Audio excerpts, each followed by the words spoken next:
Don't search it. It's fine. These guys will know in the comments. He eats like 5 kilos of noodles, and it's like an hour long. It's disgusting. And he starts crying. Yes.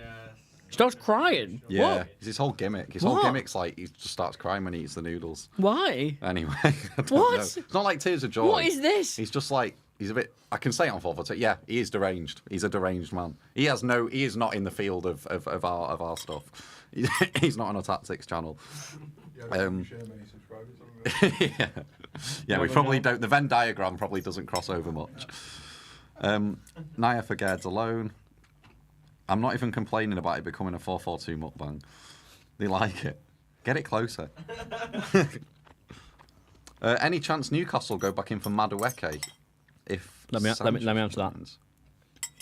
No. Straight Well into- done. Good forward, that Icelandic kid. Yeah, Ori Oriksson. He's very or Oskarsson or whatever you say it. He's very highly sought after. Plays for Copenhagen. Been banging him in. Been All these muck banging him in, has he? banging him in. He has been. Yeah. It's a lot of like blonde Scandinavian strikers coming through are all just like good now. It's like the new thing, isn't it? I would argue all blonde Scandinavian strikers were always good. That was just something that never failed to deliver, Nicholas was it? Bentner. Great. Great. Of course he was. You rated Bentner. Nicholas Bentner? Oh, great. A Bargsman. He was a Barclays man. He's a I'll give you that. Barclaysman. He was a Barclays man. Lopetegui seems to really like Souček and Rodriguez in the middle. Yeah, we covered that earlier a bit, didn't we? Yeah, Like so a couple of things we've mentioned so far. We've done a little breakdown on possibly what Jadon Sancho could be doing at Chelsea, how Man United are going to set up with Ugarte in the middle. Went on for way too long with some terrible analogy about chefs involving. There's a huge burp coming, by the way. Oh, God. How Mbappe will fit into that Real Madrid system. What else did we touch on? But we've not touched on Tottenham yet. That was going to be the next one we did, wasn't it? Like, Oh, yeah, the whole because a guy asked, "What the hell is Ange Ball?" What the hell is Ange we'll Ball? tell Yeah, you. I'll set up some Ange Ball patter for you. Yeah, we'll do a bit of Ange Ball.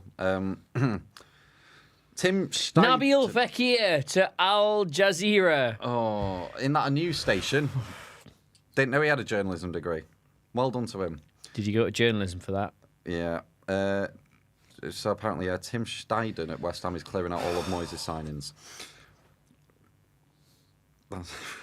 Right, should we do handball? Should we do handball? Yeah, give me a minute. All right, get it set up. Do some yapping. I'll do some yapping about Spurs. Oh, I'll just ask you some questions as you set it up. So obviously we've got Archie Gray through the door. We've got Big Dom Solanke, who you think could be the signing of the summer. Wilson Odobert. Is there another donut? Yes.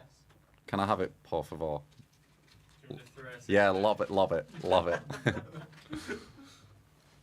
Shit, I'm covered in...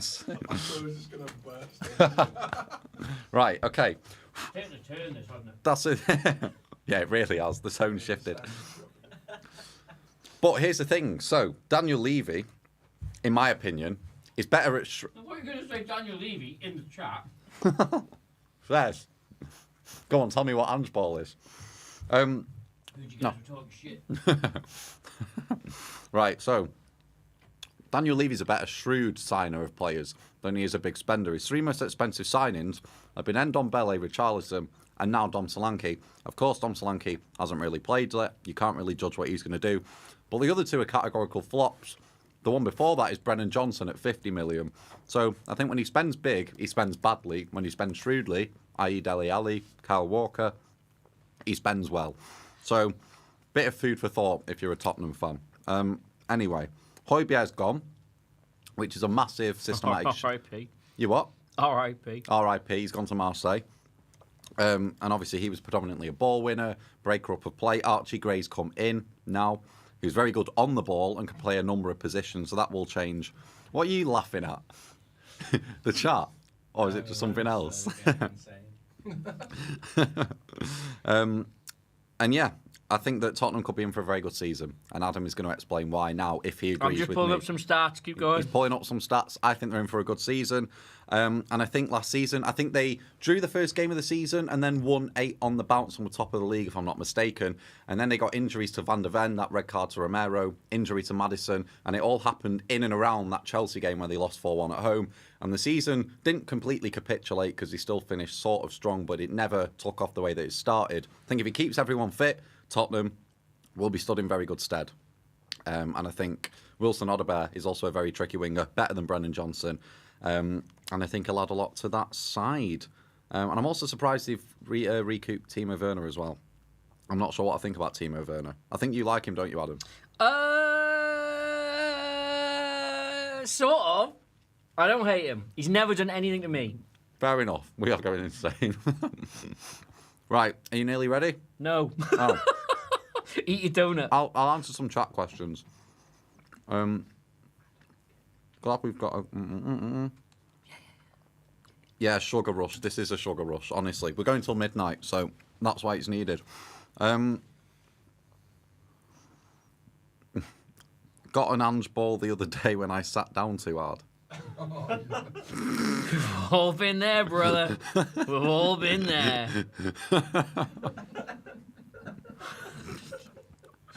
I forgot how funny these are. Thanks for that, Lubac. Right, we'll carry on. Somehow Lubac makes it that much funnier. Can't even eat this. Right. Levy's lack of ambition cost his relationship with Kane, the Champions League spot last season. Yeah. It's weird. I don't know if you can say it's a lack of ambition because he's spent the money. It's just who he's spent it on.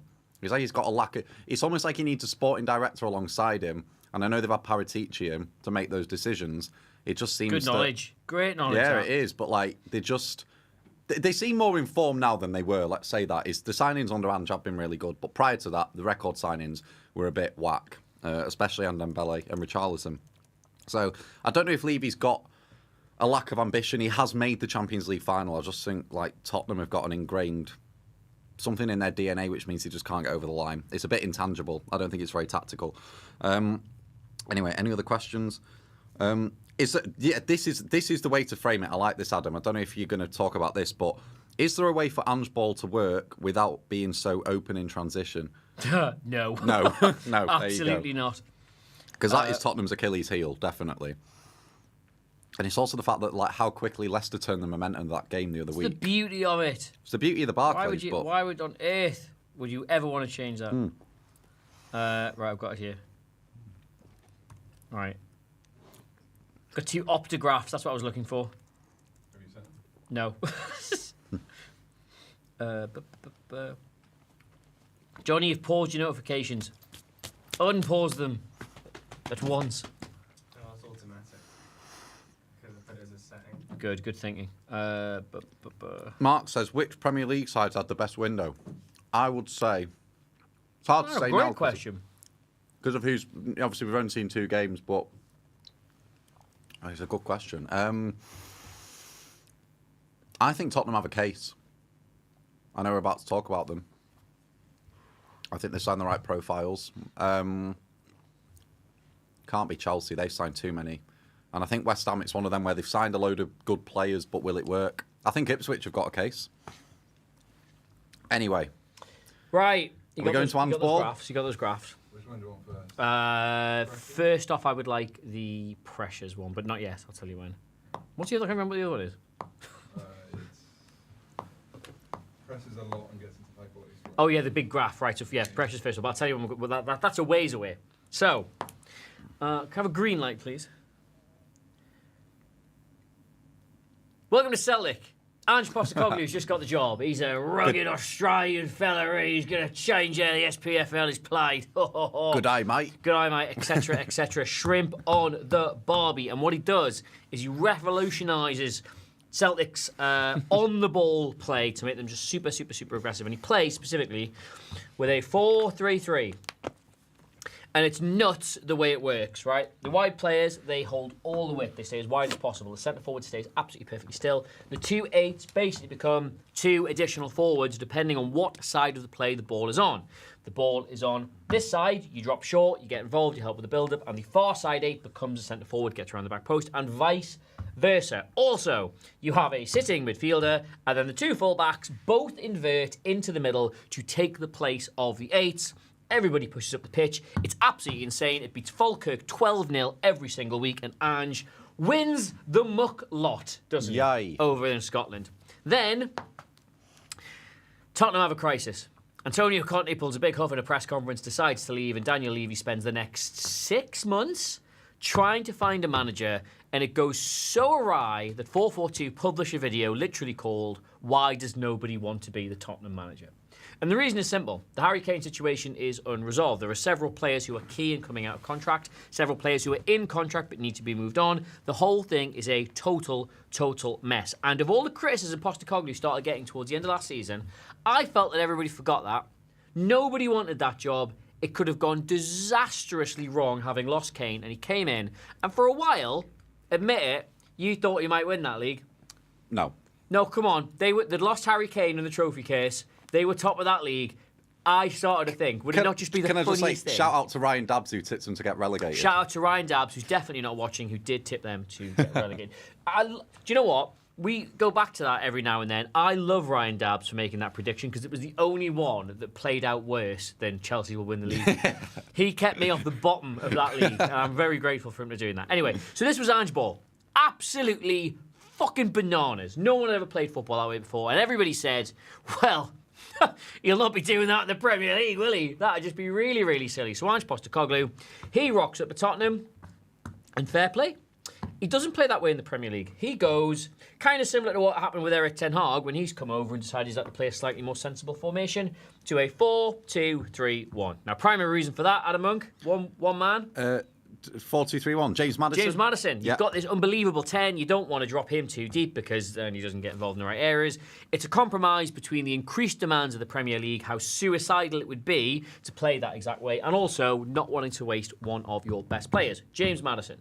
Now, it worked really well for the first couple of months. Teams just, Destiny Udogi's inverting, they're getting Pedro Porro on the ball, Maddison's floating around really well. It's working to the point where it's shocking teams. They're getting loads of results purely off the back of other sides not being able to figure out what the hell he's supposed to do against any of this. But the main flaw it has is up top.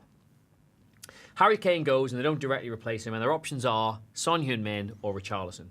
Now, both of these players, kind of tick one of the two main boxes Postecoglou needs. Now, first of all, Son is a brilliant penalty box player. He's a great finisher, and he's also good at dropping off. So he effectively becomes this sort of false nine figure. There's 2 goals, one goal and one really good chance in the Arsenal derby, the first one they played. Yeah. The second goal is scored because Son, and I think it's Maddison. Maddison pokes it through. They press Arsenal to death. They scare the life out of them. There's also a really good chance, that Brennan Johnson one, where Raya hooks it away from practically inside the goal. That's because Son drops off perfectly, gets the ball, evades the pressure, and then gets on the end of his own link play, which is very, very, very, very good. But as the season rolls on, as you know, things started to disintegrate. Son is just not a natural presence in that area. His legs are getting tired a bit. He does press, but not with the same verve that he used to. And he is a finisher, but he's still not quite a centre-forward. They experiment with Richarlison, who's just... He can press. He is a little bit better off the ball, but he's not got that killer instinct. He's not going to get you the kind of goals you need to finish.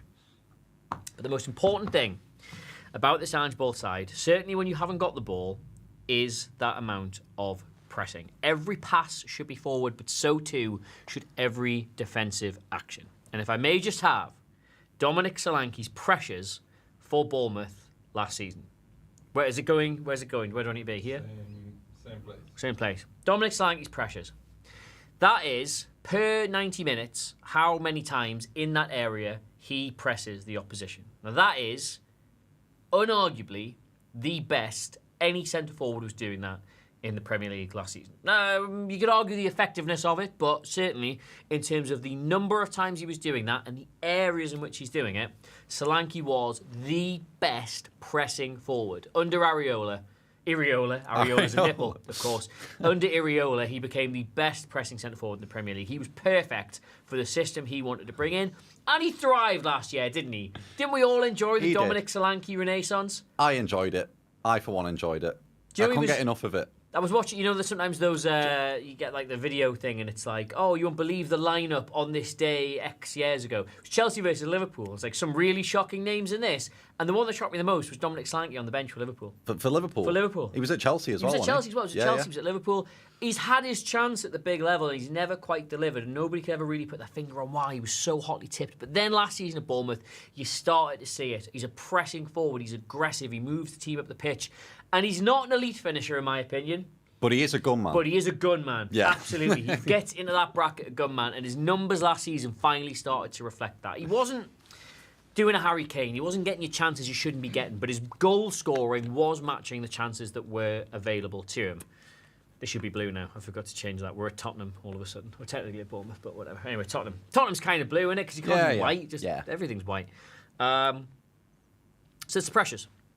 Ange Postecoglou needs a centre-forward who can finish and can press, and Dominic Solanke marked himself out last season as being the best pressing centre-forward in the league. Now, that's all well and good, but you could have a jogger, you could have a sportsman, you could have a small dog apply pressures to the opposition in the final third. That wouldn't get you into the Champions League either, would it?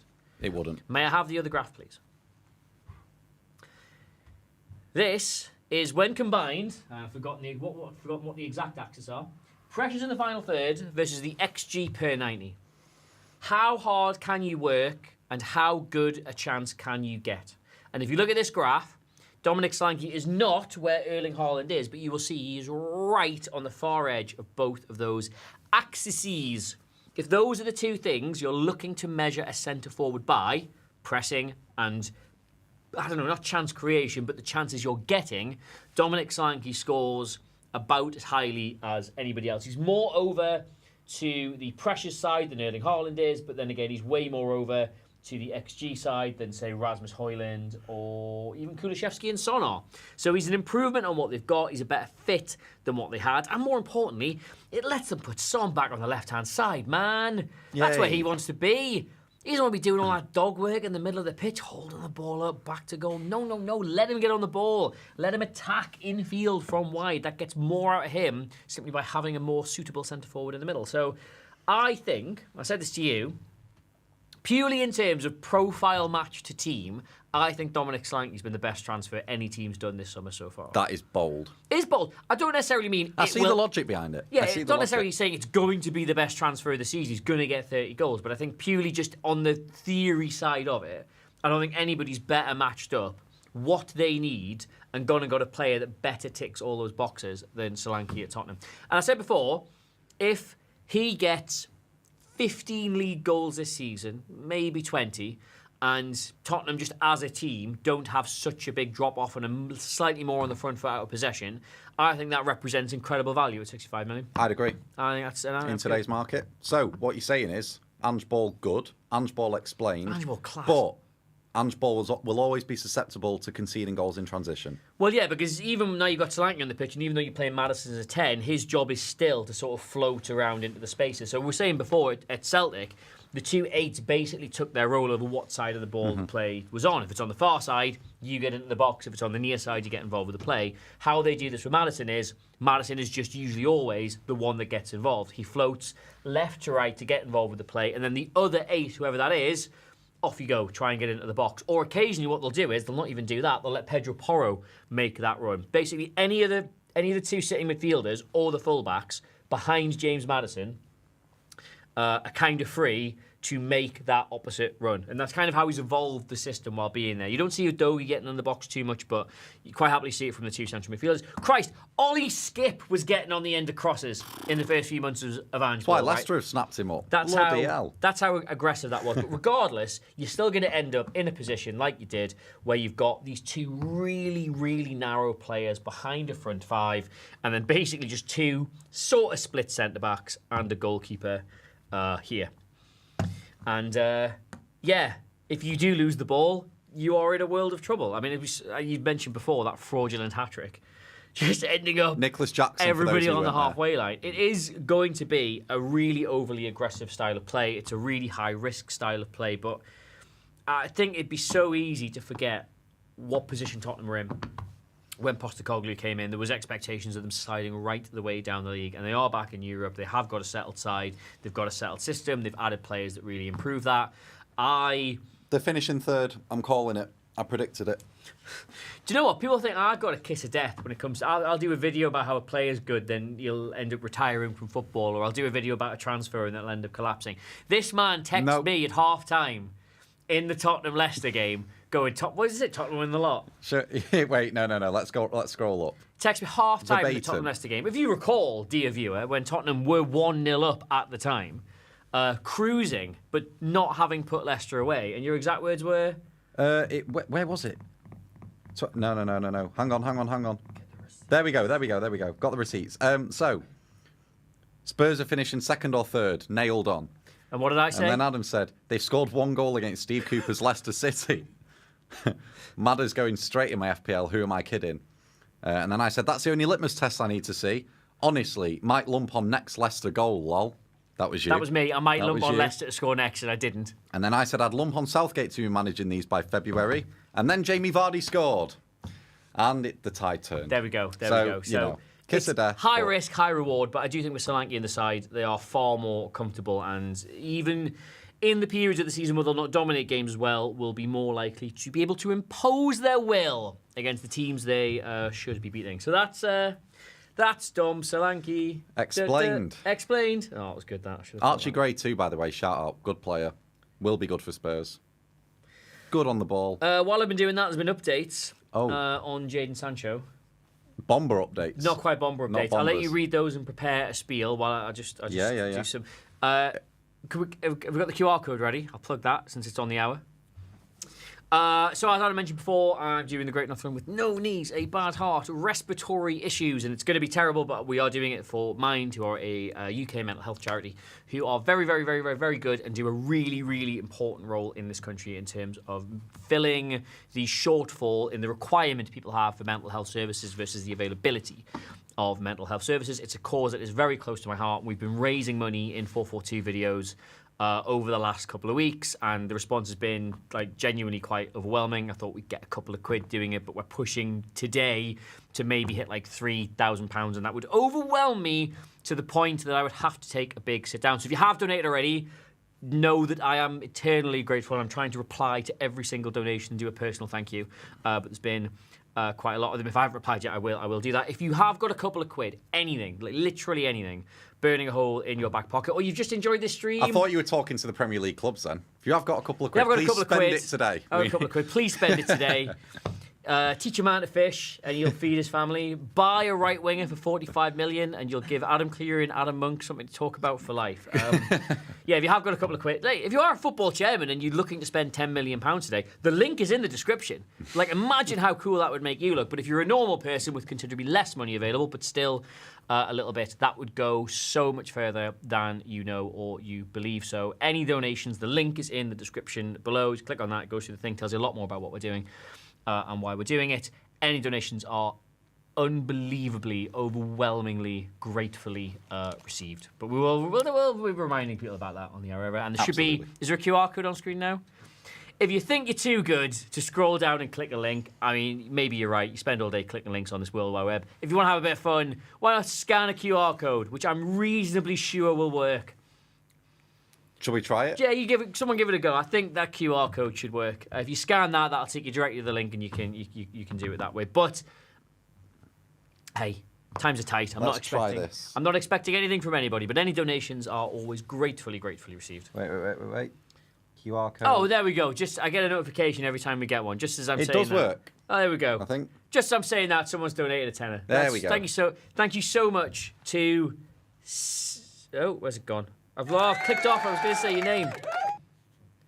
Thank you so much to Sam. Sam, thank you very much. Best of luck with the run. What a lovely guy. Everyone in the chat say thank you, Sam. Thank you, Sam. Thank you, Sam. You could too be like Sam if you did that. I need a drink of water. Right. Bomber update then.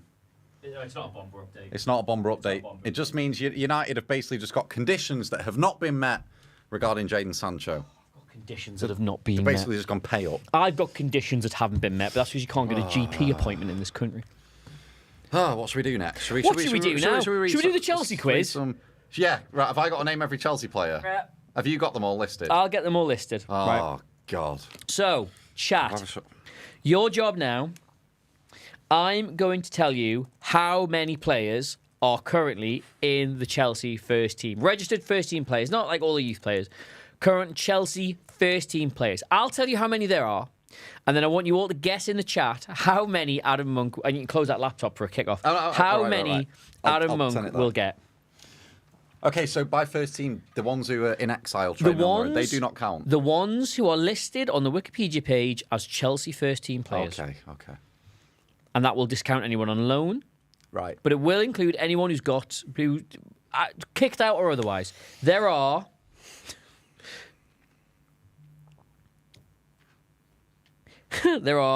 32. Jesus Christ. 32 right, okay. players. Right. Before you start, chat, out of 32, what do you think Adam Monk's score is going to be? If I watch what I'm going to have to do here, I'm going to have to tick these off. I'm hitting 25. You think you're going to get 25? Yeah. Do you actually think I need to take you're these off 25? to be able to think. Right. Yeah. Am I ready to start? Hang on. Yeah, I've turned this into a ticky box. There would be. We should get this on there. We should get this on screen. But no. All right. No. Right. Okay. No. Right. Okay. 32 players. Adam Monk, the Chelsea squad. Your time. It's not timed. Starts. Now. Okay. So actually, before you go, can I have a donut? Oh my God. I'm not going to be talking while he's doing this. Petrovic has just left today. I was going to say him as a keeper. So yeah, Petrovic is gone. Petrovic's gone. So, I'll get that. God. Robert Sanchez. Hang on, I'm busy. Oh, what are you doing? Robert Sanchez. Yeah. 1. Okay. Jorgensen. Goalkeeper. 2. Okay, come on. So they had that keeper. They're really sugary, these, aren't they? There's a goalkeeper called Slolina, American, Chelsea. Slolina. Slolina. S-L-O. Goalkeeper. L-I-N-A. No. Okay, is he not registered? Not listed on there. Jorgensen, Sanchez. I'll forget the goalkeepers. You're missing 2 goalkeepers. Oh my God. All right, let's just go to right backs. We'll come back to goalkeepers. Jam. So, yeah, The Jam Donuts. Oh my god. I can't concentrate. No, here. we're going to try McKill. Reece James. He's borderline whether he's a player Number 3. anymore. Malo Gusto. I mean, you'd have to check if. No, I need to tick them off the list, otherwise I'll Okay, forget you've okay. said it. I'm just looking for. I know Malo Gusto. 4. Okay. Trevor Chalobah. Yeah, we got any Still. funny music we can put over the top of this? Any elevator music we can give him? Trevor Chalobah. Trevor Chalobah. You know what number he is? No. That would really help me find him. Trevor Chalobah. But I can't see him. What squad number is Trevor Chalobah? I mean, he's been exiled, but like he is there. Oh, got him. Yeah, You got no him? squad number. That's why I couldn't Okay, find so we've got Trevor Chalobah, Benoit Badiashile. him. Badashile. Is that? No, we're saying that Badashile. I'm already covered in sugar. Badiashile. Yeah, that's correct. You're on 6. Axel Disasi. Yep. Okay. Centre halves, Levi Colwill. Yep. Who's a fella playing alongside him right now? Why can I not think? So we've got James. Why can I not think? There's that many that it fries your head. Levi Colwill, and they've got. They've lost Thiago Silva. 25 to go. Oh my god. He played against City the other day. So Cucurella, of course. Yep. Ben Chilwell, still there, so he's kicking about. Yep. So you got Disasi, Ben. They had a guy called Pape Sarr. He's left. These are great donuts, by the way, guys. They are These good. are so good. Oh, cheers, Sydney. She's not watching. Are we counting still? Yeah, 9. Am I on 9? Somewhere? You're on 10. 10. Nice. Right. Less than a third of the way there. Moises Caicedo. Yep. Romeo Lavia. Yep. Enzo Fernandez. Yep. Have they just got like 3 midfielders? What is got? Okay. Raheem Sterling. Yep. Mikhailo Mudryk. It's so funny, yeah. Pedro Neto. So good. Pedro Neto. Pedro Neto. Noni Madueke. Noni Madueke. Cole Palmer.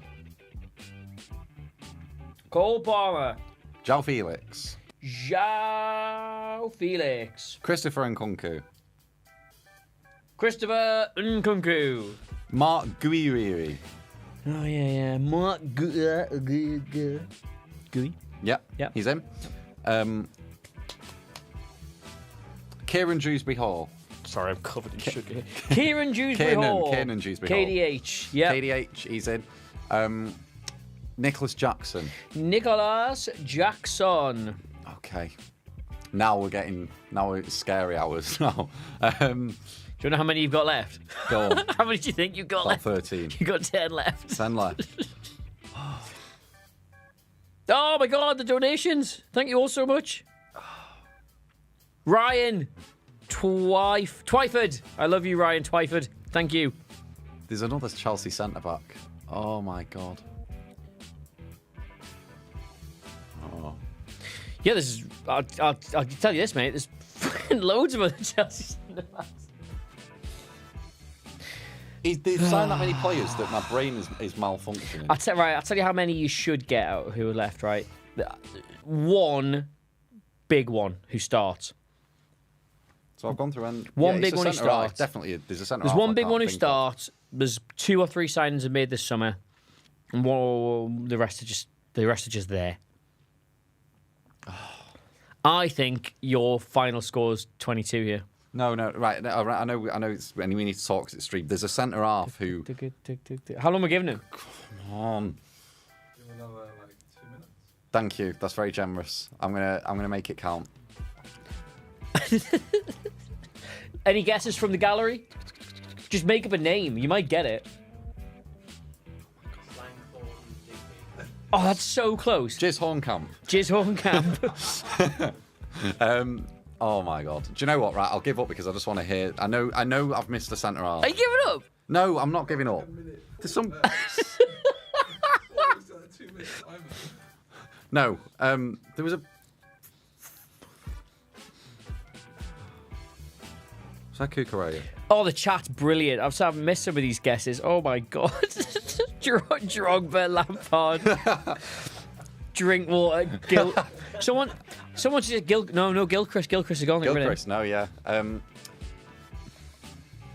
like Lewis Hall's gone. They've just sold everyone. So Chilwell, yeah, I know.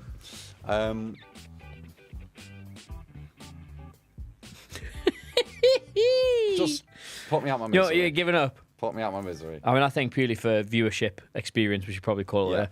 Right. Go on. Which Your ones did I miss? 10 Chelsea players you didn't get, right? In numerical order, the squad number. Yeah. Number 4, Tosin. Oh, yeah, of course. Of course. Number 13, Marcus Bettinelli. Okay. Number 17, Garni Chukwuemeka. Drat. Number 29, Wesley Fofana. That's the one I knew. I knew yikes. I should have had that. Yeah. Paul Maidment. That may not be how you pronounce the surname. Maidemont? Maidon. Paul Maidment. Paul M. I love you. Wow, I really do love you. That's incredibly generous, Paul. Thank you so much. KB said, I can't believe you missed Nkunku. I did get Nkunku. You got Nkunku. I got Nkunku. This is why I've got a checklist, guys. I wasn't going to let him miss one off. Wesley Fofana. Kareze Cassidy. Cassidy, yeah, some kid. He exists. Omari Kellyman. Nope, never heard of him. Renato Vieira. Oh, he came on the other day. Yeah, And I thought he was a fan. good, yep. Yeah. Lucas Bergstrom. No. And I can't believe I didn't get this one. Angelo Gabriel. Oh, yeah, of course, yeah. I've always been saying he's good. So you missed those 10 Chelsea first teamers. What a shambles that Bonus place round. is. Bonus round. How many players on loan can you currently name? Don't do that. Don't do that. That's then the whole Vitesse Arnhem squad. And about, oh, no. I tell you what, I've got a really good game for you here. Right. Let's see if I can get a list of these up. Right. I am going. Yeah, right. We're going to play a game called Chelsea Loanee or British Wrestler. I'm going to give you a name, and you have to tell me whether it is the name of a player Chelsea currently have out on loan, or whether it is a British wrestler currently contracted to WWE. But you're not going to say the stage name. You're not going to be like... Well, no, the gag Gary, the gag is that all British wrestlers now just sound like Bournemouth players. Right, okay. They just give them like really normal sounding names. Paul Smith. Yep. Okay, so Eddie Dennis. Eddie the Danger Dennis. He's a wrestler, probably. He is a wrestler, but There he's we not go. called Eddie Danger Dennis. Okay. Ted Kurd. Ted Kurd. Chelsea Loanee. He's a Chelsea loanee. He's at Hampton and Richmond Borough. Ted Kurd. Aaron Alcimino. He's the guy I told you about earlier. He's the guy who's played 3 games for Boca Juniors. And So- they so went he's- 60 million, thank you very Are you much. saying wrestler? Chelsea Loanee. Chelsea loanee. Chelsea Okay. Loanee. Leo Castledine. Wrestler. Chelsea loanee. Oh my God. He's at Shrewsbury Town. This is so good. James Drake. James Drake. He sounds like a wrestler. He's a wrestler. Yeah. That's a wrestler. God, there's so many. There's so many of them. Morgan Webster. Morgan Webster. Morgan Webster's a Chelsea Loanee. That's Flash Morgan Webster, the wrestler. Flash Morgan. Flash Morgan Webster, the wrestler. Bashir Humphreys. Bashir Humphreys. Chelsea Loanee. Chelsea Loanee, Come Bashir on. Humphreys. Well done. You're doing bad. Leslie Ugachukwu. No. Dylan Williams. Ooh. Dill Will. He's a wrestler. He's a Chelsea Loanee. Oh, my God. He's a Chelsea. So good. Do you know I once played a game called Vince McMahon or Donald Trump, and it was just quotes that you had to guess who'd said which one. Hardest quiz I've ever come up with in my life. Right, last one. So many Chelsea Loanees. All right, this is a really tough one. Go Right, on. Tony Cage. Tony Cage. For the comedic purpose of this, I'm just going to say Chelsea Loanee. He's a wrestler. He's a wrestler. He's a wrestler. Yeah, sorry about that. Oh, There are I didn't do others. too badly. There are others. Tony Cage. We could move this game into Chelsea Academy players or wrestlers if you want. Oh, God. Is there a way we could do Sporkle later? Sporkle quizzes on the screen. Maybe. Where the... He's shaking his head. Get it? No, would that be too difficult? We could do it interactively where the people can comment the answers. I could Maybe have watched later. screen grab. Oh, that was good. That was a lot of fun. That we could do that screen grab the Sporkle quiz later, whack it on, and then people can do the answers in the comments. We'll fill it in. Maybe. Right, any questions? Football related? Yeah, we'll just take some or questions other? from chat now, if you so please. Actually, we check if there's been any transfers. Wait, Mikel Merino's injured. Oh, what? That's not a transfer. Man United have signed some 18-year-old. Oh, yeah, I've saw either been. Yeah, that's been. Tony Cage. Literally nothing, is there? No. No, what we've been doing in that quiz, nothing has happened. Leicester in late move for Edouard. Odsonne Edouard. It's kind of interesting.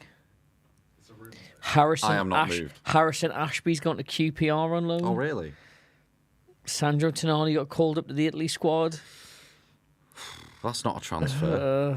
No, it's not. That's a welcome back. That's it. It's not a here we go. It's there he is. There he is. Everton in talks for Leon winger Ernest Newmar. Ernest Newmar.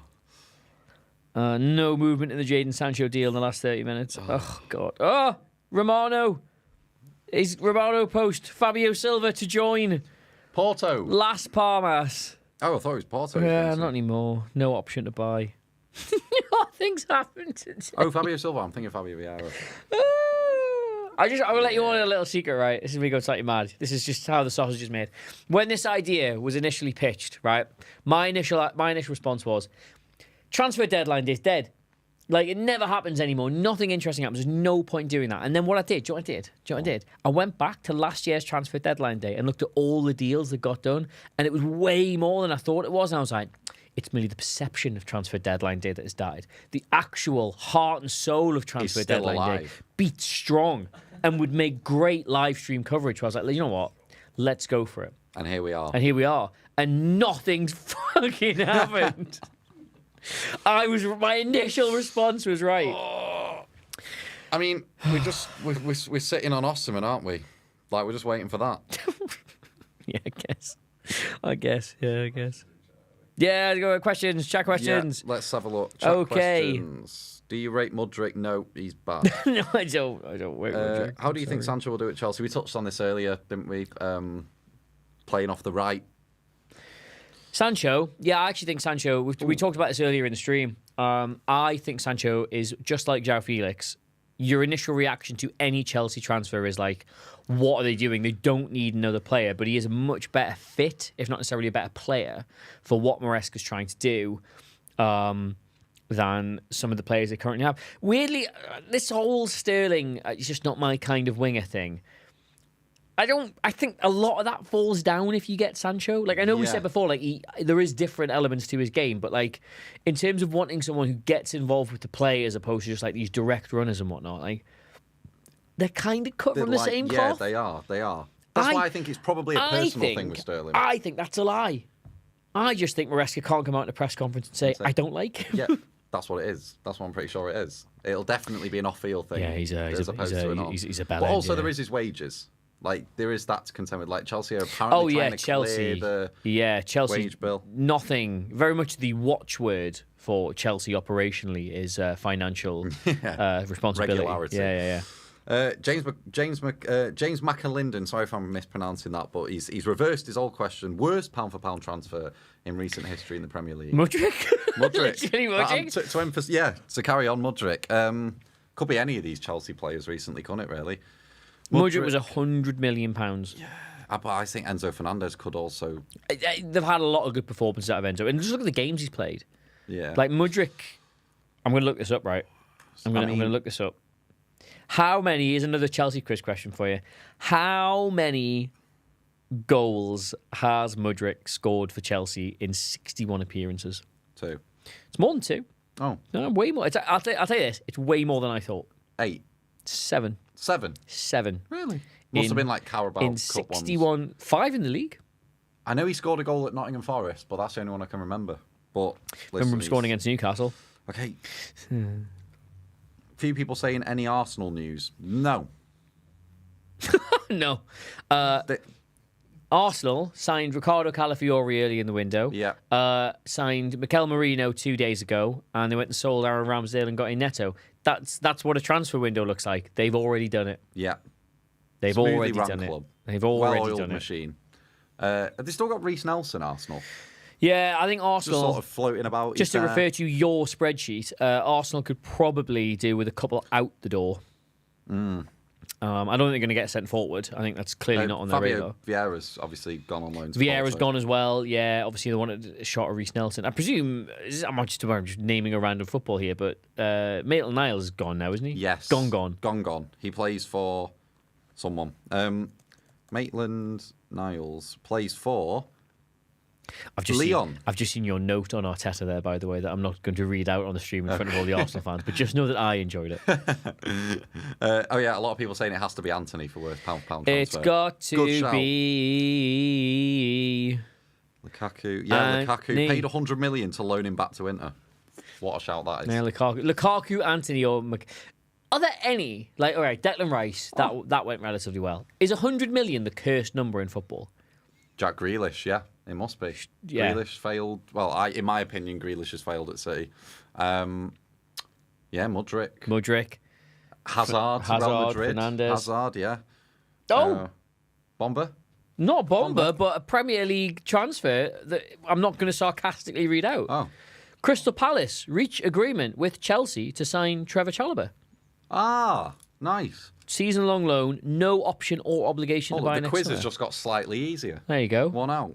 Yeah, you Also, only got name wrong. Someone just said as well, Eddie Nketiah has gone to Palace, so that's actually a good bit of business for them. I think Palace have had it. Given they've kept Guehi and they've kept Eze, It's May Sarr, Eddie Nketiah, Trevor Chalobah. That's I think all pretty things considered, Crystal Palace have had an excellent transfer window. Yeah, someone said Kepa and Grealish for biggest. Yeah, I think Palace have had a great window. It's got to That's a good question. That's a good tactical question. Oh. Christopher Osazua says, what can Man City do to concede less goals from transition? They conceded the most goals from transition last season. I'm just saying, I'm adding to your question. The most? No, they conceded the most that they have in the previous 6 seasons. They conceded 8 goals in transition last year. City. Gundogan helps with that. Gundogan helps. I think getting Gundogan back actually fixes a lot of what's not wrong, but certainly what's sort of exploitable about Man City. Yeah. I don't think you've got to worry about that so much. No. That's like conceding the most number of set piece goals you've conceded in the last 6 years, but it being like 3. It's a minuscule number. Yeah, and I don't think you've got to worry about that. We've got to think. So City fans, a lot of City fans have got this narrative, and it might be true, it might not be. I personally like Ederson, but a lot of City fans seem to think that Ederson's an awful shot stopper, and that's why City tend to concede their first shot that we face on target every single opposition we play. First shot, they score. It always happens, and it always seems to go on. Is this a known thing? Yeah. Pretty well known. We should do a video on that. Like, so for instance, Smodics, Ipswich goes through, ball hits Ederson and sort of trickles in. That was last weekend. It always happens. First shot on target, City always concede. And a lot of those goals just happen to be in transition. So I think it's one of those things that, as much as it could be an issue in the midfield, maybe we're being caught with players out of position, it could also be a goalkeeping issue. But I think Ederson's that good on the ball that the positives outweigh the negatives of having him in the side because he's so good with the ball at his feet. And City keep the ball for 90% of the game. I would just say as well, if you're playing Man City, a team who have the ball that much, the vast majority of the ways you can make chances are transitional. Yeah. You're not going to pen them in and like unpick them slowly and the way by they'll do. 1,000 passes. Yeah, do like them in. they will concede transitional goals because the only real goal you can score against them. Yeah, I completely agree. Only way you can get them. Have they signed him in preparation for losing Guehi? Yeah, that's a good point. No. Well, not no. Maybe in the long term. Yeah, but it's a season-long loan with no obligation to buy. Oh, Chalobah is. Yeah, so right, okay. not doing Season-long anything. loan. There you go. Yeah, just body in it. Yeah, I agree with that trouble. I think City with Ederson don't lose the FA Cup final. I probably agree. I think he sets the tone. But I also think that Pep starting John Stones and Nathan Ake together at centre back when they'd not played with each other for 6 weeks, and we'd had They were just the least hungover, weren't they? That was the pick. Least pissed, so we threw them in and got caught on the break. And Kyle Walker was pissed and started and got done in by Garnacho. So, yes. Sammy Smodic, my boy Smoldix. Who is that? What I like about doing this is that sometimes you read them out before your brain's read them and decided whether or not you should read them out. You've already said it before you've thought about it. My boy Smoldings. Any more questions other than any Arsenal news? Because we haven't got any. Any Arsenal news? We are not David Ornstein. We'd love to be. I told you. I rang him, and his exact words were, "Please stop phoning me." Who gave you this number? Does 442 have an FBref purchase code? No, there's a paid for section of the site. Ah, is there? Yeah. What does it give you access More to? stuff. More nerdy stuff. Yeah, I mean, we've got this far without it. If anyone's got like a code, that would be great. Yeah. Thoughts If on you Broughead to Ipswich? Good. Yeah. It's a different kind of profile of striker to Smodix. Not Smoldix, Smodix. A donation from friend of the channel, Rich Wolfenden. Lovely. Who Rich, I ideally nice wanted bloke. to have here tonight, but unfortunately is doing the best radio show in the country on Radio X. I think right now, if it hasn't started already, it's starting very soon. We're going to try and get him on, but he actually has a job, so he's doing that. But thanks, Rich. Thank you. That's very nice of you. Rich has very kindly also let my friend do the Great North Run. I don't know if this is a story from his. I thought they meant in your place. No, this is a story from his private Instagram that I probably shouldn't be repeating. But Rich entered the Great North Run and forgot he'd done it, and so then is Ballet X. She was like, "Yeah," I was like, "What, Rich Wolfenden off Radio X?" She was like, "What's your life now?" So she's got his place now. So Rich Wolfenden is, in the eyes of the organisers, going to be running the Great North Run. Is she running with Rich Wolfenden on like a Well, bit, like a... Don't put your full name on it. It's not school, but it does say Richard on it. Yeah. Oh, right, okay. It's still good. Not for me. I'm not a marathon man. That's not what they call you. Have City made any transfers? Anyway, Broughead to replace Ipswich. Ox? If you look at Ipswich in the Championship last Yes. season, the structure of their system, again, which we covered extensively on 442 when we thought Kieran McKenna might jump ship, they need that kind of sort of powerhouse centre forward, like strong, mobile, probably could do with being a bit more technical than they had in the Championship. Kiefer Moore. Yeah. Kiefer Moore, remember Kiefer Moore? He's in Ipswich as well. Yeah, he was. So they brought him in, and he was sort of like a real big guy for them. But obviously, Broughead, big. I mean, at Southampton, he was fantastic. Do you know who in he that sort reminds of me role. of? Broughead, like stylistically, he's not as good, but Diego Costa. He has that kind of two-footedness, like yes, back to goal, that kind of striker. And he had a good stint at, was it Southampton? He was on loan somewhere, and he did start banging him in a bit. He's a good striker, bro. Yeah. Could Aston Villa use Chilwell? They could play him. I tell you who could really use Chilwell, and I'm surprised haven't gone in for him. Go on. Or well, they were rumoured to have gone in for him, but there's been nothing say substantial. Newcastle? No, Man United. United. Man United. Is he? The thing is, so like, I think Luke Shaw now, United need to forget about him because I don't think he can stay fit enough for the season. But Ben Chilwell falls into the same boat. He's injury prone. Yeah, but you look at what Newcastle have done with Callum Wilson and Isak. You only need one of them fit at any one week. point. It's fine. Yeah, I could see that working. He gets forward well. Is that couch as comfy as it looks? It's not bad, I'd say actually. it's all right. Yeah, it's Yeah, all right. It's all right. It's okay. I could It's probably fine. curl up and sleep on it. It wasn't a otherwise. custom job or anything. We just pulled it from outside where people are supposed to be sitting at it.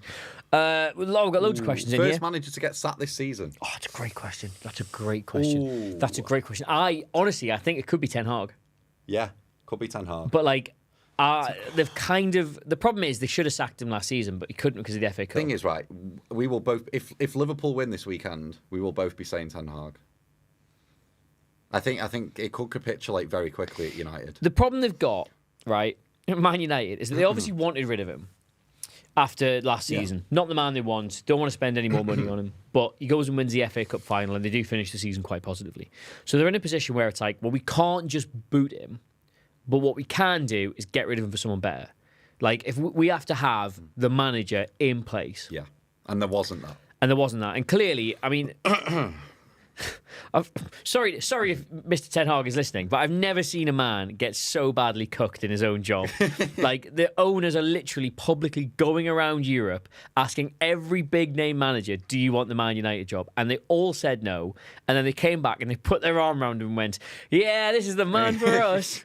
And he was like, oh, yes, we're all on the same page now. Yes, everything great in the house of Erik ten Hag. Yeah. All good.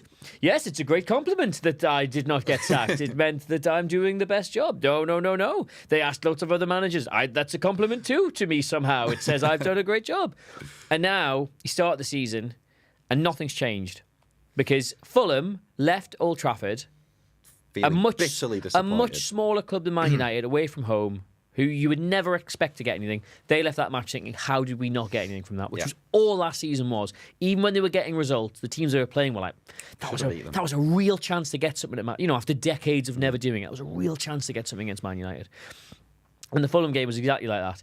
And then the Brighton game, when they got that second goal, you thought, maybe they're better lucky than good. Maybe they're just going to have that about them. But that gets disallowed and they end up losing the game. And you're like, you can't argue that Brighton didn't deserve to win that match. And now they've got Liverpool. Now, it would be classic. It would be classic Ten Hag, by the way, for them to beat Liverpool 3-0. Yeah. Well, this is the thing. Liverpool don't win at Old Trafford. They just don't. It's one of those things that defies tactics, everything. Liverpool are generally pretty poor at Old Trafford. Yeah. And United turn up. But I think it could be Ten Hag. Someone said Sean Dyche. I can see that. Oh, hang on. Sorry. I'm getting some breaking news in the ear here. Done deal. A transfer's just happened. I cut now live to myself. Crystal Palace have just signed Maxime Lacroix. Oh, wow. That was one that we didn't see coming. That was one that, that was... We didn't see that one I'll coming. be honest, I thought that had already happened. I did as well. Because the thing is, I see Here We Goes now on Twitter, and I just think that's done. I box it off in my head. Absolutely take that. £18 million. That's actually really good. That's another player. Maxime Lacroix, another player I had on Football Manager for years and didn't know how to say the name of. Now you do. Lacroix, I thought it was. Lacroix or something. But no, is it Lacroix? Is it Lacroix? Lacroix. Me and him fell out big time. He was a real transitional buy for me. He was a massive step up at the centre backs I had, but I knew fairly quickly what Football Manager are we talking? About 2 seasons ago. Oh, okay. Right after the Newcastle takeover. Right. Okay, obviously, because as soon as Newcastle got taken over, everybody supporting Newcastle got Football Manager to see what it would be like to not play with Mike Ashley. To have money. I got Lacroix in the first season, and I was like, straight away, I was like, I'm going to upgrade that so fast once I've got a bit of money to spend. And he was going from like playing, doing nothing, and he was in my Champions League squad. He was like, no, but I want to play though. And I was like, yeah, but I've got like De Ligt now, and I've got all these great players. We stop moaning. And he wouldn't. Just didn't. I got rid of him. Just didn't pain in the arse. We'll see if life imitates art. If that's the right saying. Life imitates gaming.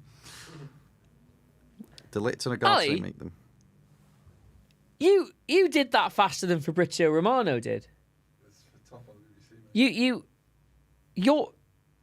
know who Fabrizio Romano is? No. That's his whole thing. Is he breaks the transfer news, and you've done that 3 minutes before Fabrizio Romano.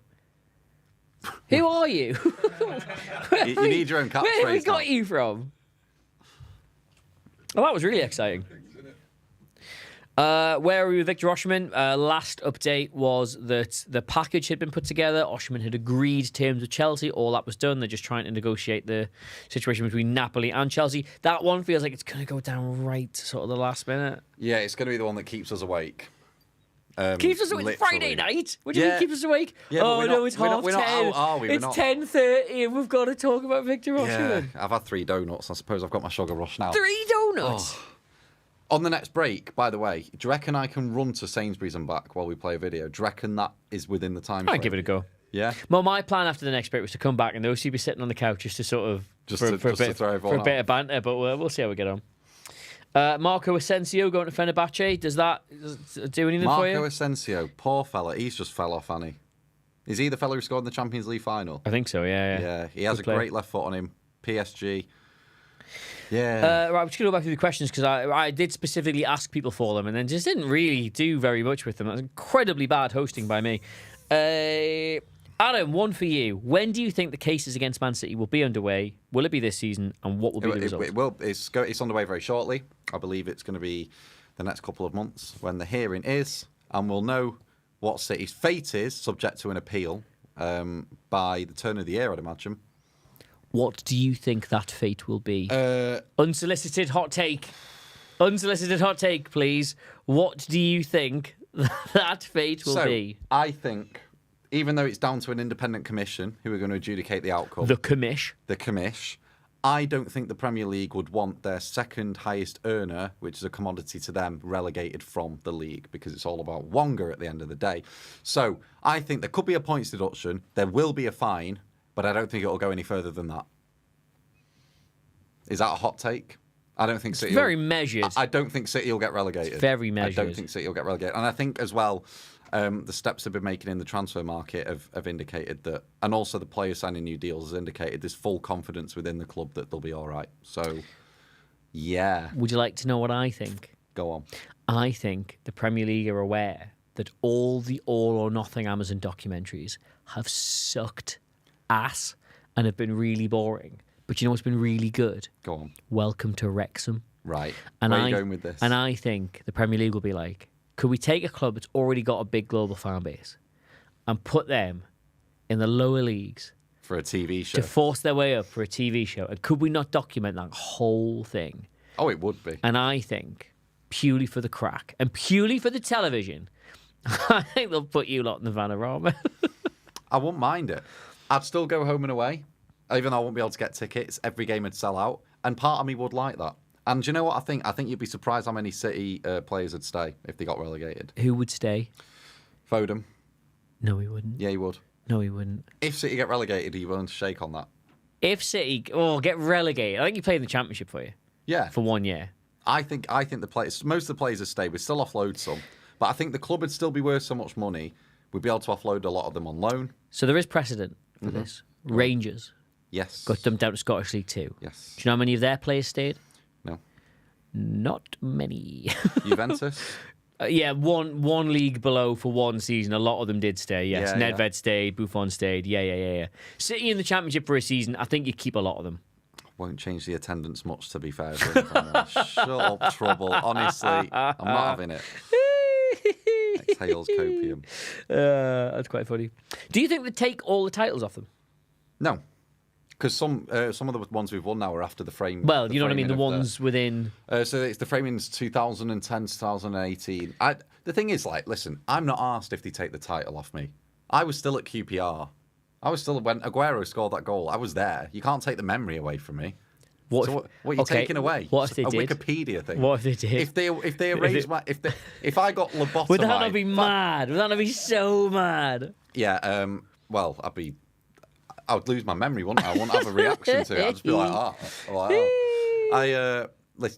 you can't take memories away. So I don't care if they take the titles from City because I was still there and it's still my club and I still enjoyed it. The arrogance with which you are saying they can't take memories away in this day and age, where they're inventing something mad and crazy and terrifying every day. Have you seen those Boston Dynamics dogs they're going to start using in wars? No. Like robo dogs? Yeah, robo dogs. But they're running about like 200 miles an hour. So if they just run Do at they you, shoot bullets? No, but they could. They could. But at the minute, if they just ran one at you, you would burst upon contact. So what do they do? Like, do they just run and then just hit you? They're like indestructible, man. No, but like, do they go like... Terrible. Terrible. Terrible. Why can't magnets power cars? Oh, yeah. Well, we have that. I sent that to Jonathan. We have the diagram. If you were here earlier, I have a question for everybody, right? It's not football related. I'll flag that up now. Why can't you put a magnet in front of a car that's got a magnet on it and the magnet drags the car along? Overlay it over the screen and I'll explain. Yeah. I don't understand how you don't. Right. Because the magnet should pull the car towards it. No, What's the right. problem? When you're on the car. So Yeah. is the image over us? I will explain. Right. So as you can see here, the magnet, despite being dangled in front of the car like a carrot from a donkey, is still part of the same system as the car, Says attached who? by a bar and or rope. Says who, The though? diagram. It's attached. That's the same drawing. It's right. They are not applying any force to any outside object, attracting only to each other and cancelling out, so they remain stationary. It's all one object. Get that off the screen. That would absolutely work, right? Can I just You're adamant. chat, yes or no? Right, just no explanation, no further context. Yes, a magnet should be able to pull a car like that, or no, that's not how science works. Yes or no, please. Yes or no. And I bet you this chat has sense enough to realise that should work. Let us know. Will science prevail or this lunacy? This man who wants to put We a just magnet. got a bump of 50 viewers doing that, by the way. Can I just say as well, if that was to be put into practice? No. Right, thank you. No. Yes. No. Alan, how would you no, brake no. at a red light as well? You're just like, wee, just magnet. It's Turn just the magnet zooming. off. Turn the magnet off. All right then. Magnet button Turn off. the magnet off. First it'd break you quickly. I'm getting a lot of yeses here. Oh my God. There's a lot of yeses. You're getting cooked. I'll get a lot of You're yeses. getting cooked. Get a lot of yeses. Cleary has lost the plot. No. You... Oh, come on. It's like why you can't use a fan to blow a sail. No, let's not go into another debate. We're not going into that. We're not opening that. What do you mean a can of fan worms. can't blow a sail? Oh no! Of course it can. 'Cause say, If you put a big electric fan on a ship and blew it, that would work. Why wouldn't that work? What are you on about? so you're saying if you put a Dyson on a pirate ship and Yeah. turned it on, the pirate ship would go. Yeah. Why wouldn't it? So you direct the Dyson at the sail. Why wouldn't And it? the sail. The force would act because upon the it's the sail. wind from the environment that carries the ship. You're As going. soon as that wind leaves Right. the fan, how does the Adam, sail know it's come if you from the turn fan and on- not from the air? If you turn a fan on that curtain, we're not going to start. The room's not going to start moving. Do you know what I mean? well, Like, yeah, but the curtain would it's an move. independent object. Yeah, but the curtain would move. Yeah, it would. But it's the wind that's moving the sail to like carry the Wasn't ship. Smart enough to explain this. You absolutely can do the So sail. Noah Holland said no, that would work. Yeah, of course it- you can do that. Of course though. it would. Of course it would. They're starting to question all your tactical analysis. What have you done? You just... Oh, good. Yeah, okay. Just put. The fan and the sail would work though, surely. Because how once the air from the fan has left the fan, right? How does the sail know that's fan air and not air? I think you need it to be extremely powerful. Yeah, it would obviously have to be as powerful as the wind, yes. but it would work. Can we get back to football? Oh. Oh, good. Right. I reckon there's something I'd like. If chat, drop your biggest football conspiracy theories into the comments, and me and Adam will debate them. I think Yeah, that's that'd a be good good. shout. Well, I'll tell you If what, you've if you drop your biggest football conspiracy theory into the chat now, we'll make a note of them, And then we we'll will come come on to back to them. them in the final section. We'll Because come there's on not to going to be any flipping transfers to talk about, is No, there? there's not. Has anything happened My while we've been conspiracy away? theory is that Victor Osimhen doesn't exist. He's not going anywhere. I don't hate that, you know.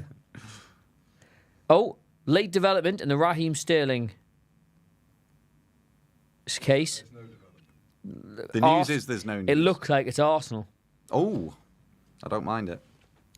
Oh, Sterling to Arsenal would be good and juicy, and there's a video in that at some point. Yeah, Trevor Chalobah, Crystal Palace. There is something mad, as a Newcastle fan, that not only have we failed to sign Marc Guehi from Crystal Palace, but Crystal Palace have today bought 2 additional centre-backs. Yeah, and I've only sold one, so they've bolstered. Where are Palace finishing? Top half, easy for me. Top half, easy. Easy top half. Carlos Forbes to Wolves. 0 for 2. Is that the one you know about, the one you like? Yeah. Would you like to talk about him? I don't know enough about him. I'll have it with you. I know he's quick and he can kick a ball. Well. He's on a plane. I like this one. First conspiracy, but we'll come on to them later. But 𝗬𝗏 only scores in the 90th minute. He does score late. Great that. He does score late. Great that. Even on the opening day, he scored late against Palace. Got there's a deadlock between Chelsea and Man U over Sancho. Yeah, I think United just have conditions that Chelsea are rumming and ahhing about. I bet you if Sterling goes to Arsenal, the Sancho deal will just move rapidly. They're probably waiting for dominoes to fall. Yeah. Both are saying it's up to the other club to decide the future. Oh, I like that. I like that. No one has ever seen 𝗕𝗫𝗎𝗓. That is absolutely correct. I've never seen him Yeah. at a tournament. I've never seen him play football. He looks like Mr. Beast. It could be Mr. Beast. Does he? Yeah. He kind of does. We'll come back to these. We're not getting these I now. like some of these. Ballo centre back, I like that. Yeah. What are we planning on loading up? What videos have we got left? We can show everybody at our little break. Arsenal want Mikel Merino. I know we showed that. No, I haven't done that. Okay, Gundogan. Should we do? Oh no, Gundo's only 10 minutes. I might not get. Yeah, to you need Sainsbury's. to go there. Play the longer Marino, one. 'Cause probably, I need the 5 minutes. Marino, have we played Marino? No one played Marino. Yeah, there's yeah. Oh, yeah, we haven't done we didn't play Dom Solanke, did we? No. Should we Yeah, do we'll that? talk- Because we spoke about. Yeah, we Solanke spoke a about lot. Tottenham quite a We'll do bit. Dom Solanke. We'll do Dom Solanke. Right, so what we can do is a nice little tie-in that'll take us up to the thing. So far, I've said that I think Dom Solanke might be the best transfer of the window. Theoretically. Chat, that's you. In the Premier League, this In the is. Premier League, yeah. That's you. What do you think is the best transfer of the window so far? We'll talk about the ones as they come in, the merits of them otherwise. Then I'll play my Solanke video to sort of make my case for why that one I is. honestly think, and this is a bias, I think it could be Gundogan on a free. That's so So mad. your That's deal. so mad. I don't know how you can. No money for it, and we know it's going to work, and he doesn't rely on his physicality. He's just coming Was back. he free to as fit- well? Did you yeah, get him free for now? transfer. That's mad, that. It's just, yeah, I don't know how you can. Right, argue that. Chiesa. Bill Chiesa, we talked about earlier in the stream. I think it's a really good shout. Yeah. That has the potential, undoubtedly, to be the bargain of the window. Like, to get a player of that calibre who does that much for next to now Savinho, is just insane. Gundo, yeah, we said that. Savinho, man, he's a good player. Savinho, 20 million. I do like him. Dom Solanke, Pedro Neto. Calafiore's interesting. Yeah, he's not started immediately for Arsenal, which kind of implies they've not bought him to immediately be a first teamer. But I think Calafiore's a really, really good buy. I think he gives them way more options. I think as well it's going to help them stop conceding goals in transition as much as last year, because if you look at that goal, Should I do a little bit on the pitch about Calafiore? yeah, Let's do that I think right. Here's my. I'll put my case forward, then you can educate me on the 𝗕𝗫𝗍𝗫 table. But you know the Ollie Watkins goal at the Emirates last season. Yeah. That goal does not happen if Calafiore's on the pitch as opposed to Zinchenko. Am I right? Probably. I'm spitting. That's where. While we're in the right positions, can we get a photo for socials while I'm doing this? Just do it nice and naturally. Right, Johnny. How's it going? So, Arsenal. We all know them. We all love them. In most cases. 4-3-3 last season for the vast majority of it. And as you know, the way that worked was they had an inverted fullback. They were one of those teams that loved to bring somebody in from the outside into the middle to get numerical dominance in the centre of the pitch. Now, for a long time at the start of that season, I've lost him, was Alexander Zinchenko. He would manoeuvre himself into that central area where his passing range could then help the forward players, and then Gabriel, Saliba and Ben White, who was of course a natural centre-back, would slot across into the middle. Now, part of the change that went on for Arsenal was that initially, before Zinchenko would come across, this was Declan Rice. They used him as the six. Everyone was like, they've gone and bought a six for which there is no good profile. But Declan Rice did not thrive in that role. And Arsenal, in games where they were very dominant in possession, I've just realised, I've dropped one of those. Games where they were very dominant in possession, Declan Rice does not have the progressive passing ability to be the sole pivot in those situations. So they moved him up to the 8 here and brought Jorginho in, who ended up playing there. So you still had the same situation, but now you've got Kai Havertz up front. They dropped Gabriel Jesus and Declan Rice there instead. Now, Arsenal had better passing and better progressive abilities with Alexander Zinchenko in this position, but they lacked, Adam? What do they lack? With Zinchenko in the middle, what do they lack? They lacked Arsehole. That's right. Arsehole. They had a serious lack of arsehole in those tough matches. That's my favourite saying. So, Arteta's solution was to not play Zinchenko, was to play 𝗬𝗫𝗓 instead, who did, much to everybody's surprise, occasionally start inverting.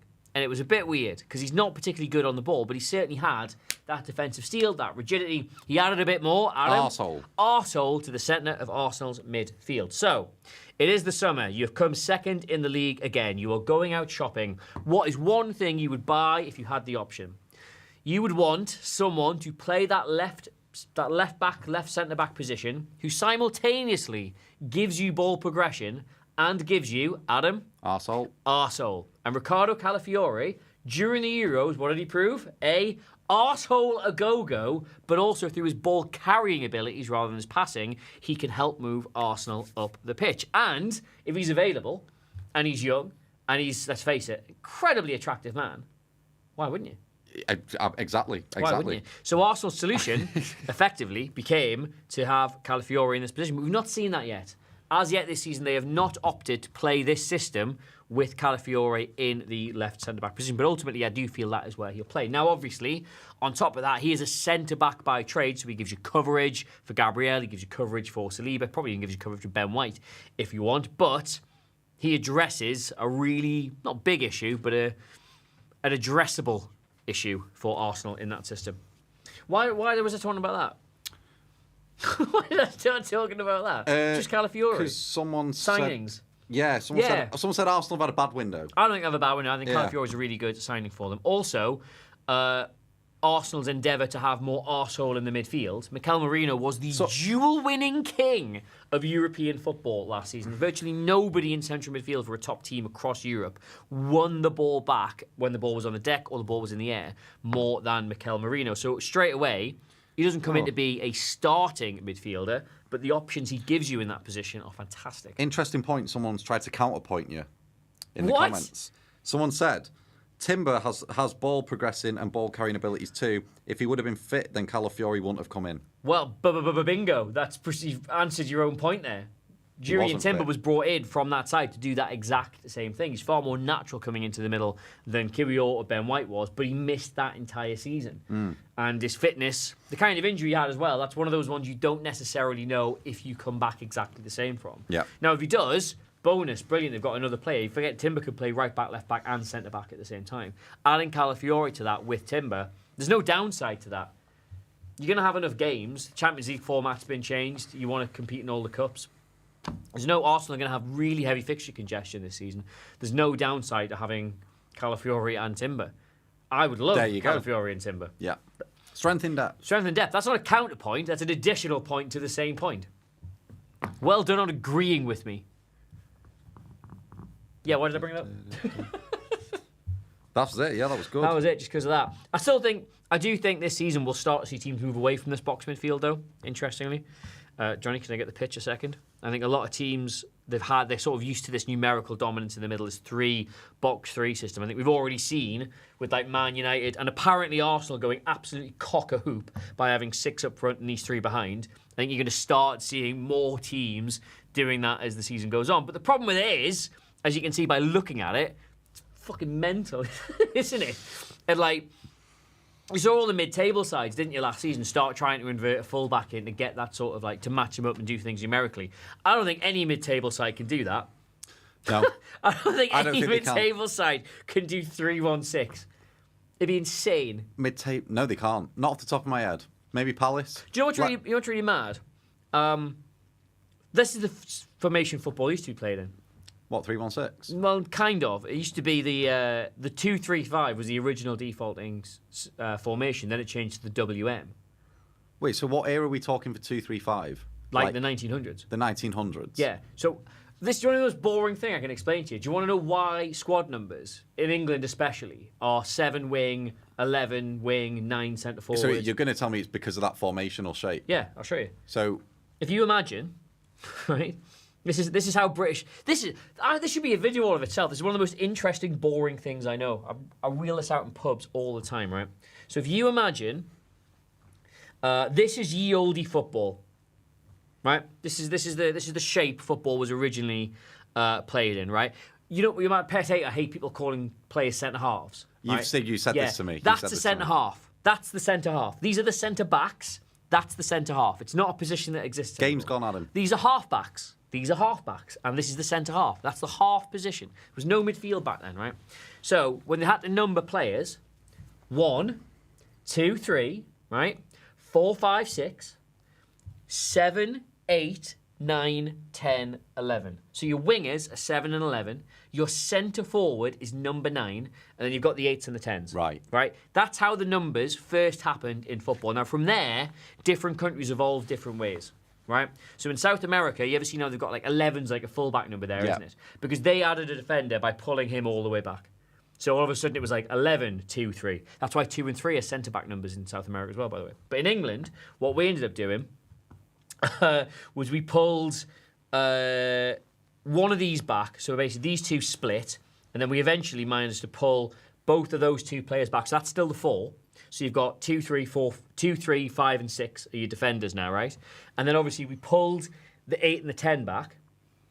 Primarily the 8. But that's basically where 4-4-2 came from. So the 7 and 11. And the 4 stayed. The centre half was the 4. He stayed there. The 8 dropped in with him. The 7 and 11 were the wingers, and the 9 and the 10 stayed up front. Always learning. Every day's a school day. And that's how squad Every numbers. That's how squad numbers happened in the UK. is a school day. The more you know. It's So different in that's South why America. Like that's why they like 2's a centre back number, 11's a full back. But don't you number think there. it's got a bit like skew-if now? Like everyone just has whatever number they want. Yeah. Like Trent's 66 now. It's like, well, Yeah, well, squad numbers don't matter anymore. But like that's how traditionally, when you used to just have to pull a jersey out of a bag Yeah. with a number on it between 1 and 11. That's how they were originally that is interesting. decided. So it was from that nonsense 2-3-5 formation. Start from 2-3-5. 2-3-5. So 2 and 3 at the back, 4-5-6. And now 7, it's 8, the 9, 10, 11. 3-1-6. So 7 and 11 were wide, 9 was in the middle, 8 and 10 dropped from there. Well, we're in the 3-1-6 era now. We're in the 3-1-6 era now, yeah, that'd be imagine if they just reinvented squad numbers now. So your defenders were 2, 3, and 4. It just really messed with my... You play in the 5, that's you in the middle, and then you'd be 6 would be a winger. Everyone's saying thank you. It's interesting. They're grateful for being educated. I love bringing that out in the pub because people are like, "There's no way this is interesting," and then when I finish, they're like, "Sort of interesting, not as interesting as I made it sound." We're coming at 8 o'clock now. So if any Arsenal fans have it, we've got so many questions for Arsenal videos. So have we got the Mikel Merino video in there? No. You said this last time. God, did I? What Dom a doyle. Solanke at No, them. we did. Oh, Oh, Merino. Didn't we? We didn't play Merino, did we? Oh yeah, signing of the season. Yeah, Dom Solanke. We'll go with Dom Solanke. Big Dom Dom. Solanke's my pick for the season. What's been the consensus in terms of signing of the season? Signing season, it was a lot of Gundogan and Savinho. There was also, let me scroll back up. Someone said Phillips to Ipswich. That's a road shot. Could be, if it works. A few Solankes, a few Calafiori bargain, 2 Felixes, 2 Chiesas. Neto to Arsenal will be the most forgotten transfer ever made. And then 2 people have said Andre to Wolves. So Yeah, good shout. Well, I think that the signing of the season could be Dominic Solanke to Tottenham, and here is why. Right, hello everybody, Adam Cleary from 442 here, and 2 headlines for you this morning. 1, Dominic Solanke looks like he is going to Tottenham, and 2, it was way too hot to be wearing a jumper. Ho ho ho! Now what is particularly interesting to me, a dork, about this is that a few years ago, you would have looked at it and thought, oh, Dominic Solanke going to Tottenham, that's the most Spurs transfer imaginable. In a bad way. But now, given specifically what he does on a football pitch and the way this Tottenham team plays, you look at it and you think, oh, Dominic Solanke going to Tottenham, that's the most Spurs transfer imaginable in a good way. That's the intro.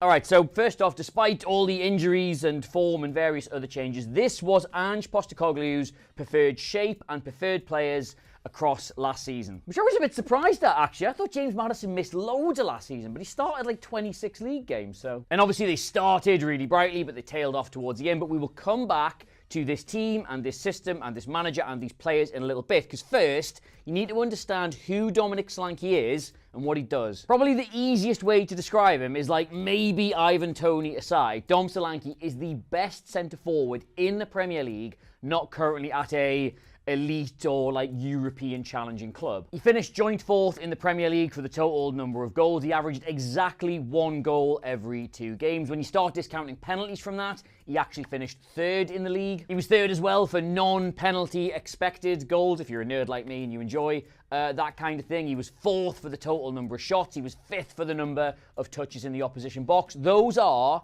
elite numbers, and with respect to Bournemouth, he was doing that at Bournemouth. He is a proper centre-forward. Like, if we look at this very cool graph that Opta kindly made, showing all his shots and his goals from last season, obviously the goals are the big pink ones, the shots are just the little circle ones with a hole in it. That's pretty straightforward. You'll see he just loves being in the box. Like, there's such a high concentration in the 6-yard box. There's like a few more scattered around sort of the width of the goal, and he very rarely finds himself either out wide or outside the box. There are 16 goals in total there. We got 19 across the season, but we're not including the penalty. So there's 16 goals from open play there, and they come from an XG of 15.7, which tells you that he's not an elite, fantastic finisher that gets you things out of absolutely nothing. But if you are a team capable of laying on the chances, he will consistently and dependably convert them. Just to put all that in a little bit of context, I sort of pulled this FB-ref graph together showing him versus like 𝗕𝗓𝗓𝗧𝗏, Erling Haaland, Mo Salah, Ollie Watkins, and Son Heung-min, who was playing that position for Tottenham. You can see that he profiles really similarly to Watkins and Isak in terms of the number of shots he's able to get away per game, and more specifically the average XG of all the shots he gets. And I know I'm banging on about XG a lot, and a lot of people don't really think it's that important, but it is a good measure of the quality of chance. Like, Solanke isn't snatching at things from outside of the box. He finds himself in really good positions to convert from. And if you can, just humour me for a few more seconds on the whole XG thing. When you look at all the XG he got across the season and you minus the goals from that, this is where he ranks with all those other strikers. Like, Son is miles ahead in this because he's got like a long-range rasper in his locker, and that sort of distorts the numbers there. But the out-and-out centre-forwards, he's only fractionally behind Watkins and Isak and ahead of Haaland and Salah. And just, if I haven't managed to hammer this point home with all those numbers, let me put it in a small amount of words. Okay, he is not an elite get-you-stuff-out-of-nothing centre-forward, but he is very, very good, and more importantly, very reliable. And that means that theoretically any club in the Premier League that was looking for a goal scorer should have been looking at Dom Solanke. But Tottenham are not just any club in the Premier League. They have other specific needs, and they are specific needs that Dom Solanke also ticks every single box for. Last season, he led the Premier League. Not just was one of the better ones, was top for the total number of pressures applied to the opposition. So the amount of closing down he did, the amount of attempting to win the ball back, he was the most proactive player of any position for trying to do that. He led the Premier League for pressures all over the pitch. He led the Premier League for pressures in the final third specifically, and he led the Premier League for pressures that then led to a shot on goal. Now, the vast majority of the credit for this does go to 𝗕𝗕𝗓𝗏 and how quickly he transformed Bournemouth into this really aggressive, high-pressing side. But were this not part of Solanke's inherent makeup, he wouldn't have flourished quite like he did. And I cannot thank Opta enough for their continuous hard work in the world of football graphs that I can neatly overlay on my pitch here. But this is a brilliant diagram showing you where Dominic Solanke applied pressure across the course of the season. The numbers here basically represent how many times per 90 minutes he pressured the opposition in that specific area, and you can see it's so front foot. Yes, there is a little bit in his own half because sometimes you will just have to sit back, and that's how football is, but the vast majority is in the opposition third, and he's not afraid to go all the way forward and do it in the opposition box. And I was there, man. I saw it happen. I was at St James's Park when he closed down an errant back pass to the goalkeeper and got a goal from absolutely nothing. Like, that doesn't just happen if you're loitering around. That happens because you're the kind of player that does that every single time. So that's good, isn't it? Obviously, he's very good. He does everything you want in front of goal. He's a force of nature when you're out of possession as well. But why is this specifically so good for Tottenham that were I a Spurser, I would have a flare up my bottom the day this gets announced? As we said at the very start of the video, Tottenham started so brightly in the league. They were top for long periods, but then they slowly faded away and somehow missed out on the top four. And the reason for both of those facts is literally the same reason. Ange Postecoglou came in and he really quickly implemented this aggressive front foot, play it forward, press them to death style of play. And in the opening weeks of the season, players like Udogie, players like Van de Ven, players like Maddison made this system absolutely sing, and they scared the life out of everyone they played. I'll always go back to this, that 2-2 draw at the Emirates. Both of those goals that Tottenham score, Arsenal simply cannot believe that is happening to them. For the first, they cannot believe that Tottenham are breaking up the field that quickly and that incisively. And for the second, they cannot believe they are being pressed that aggressively. But the problem they had as the season went on was they got major injuries to several players who made this system sing. And all of a sudden, you're trying to play really high, really front foot, really suffocate the opposition, but you've got Ben Davies here having to cover back all this distance, and you're trying to have these fullbacks invert into the middle, and it's not Udogie, it's Emerson Royale. And he did get a lot of criticism for this, Postecoglou, if you remember. People said he should have adapted Tottenham's style to not quite be so aggressive, given the personnel they didn't have available. But of course, I say, no.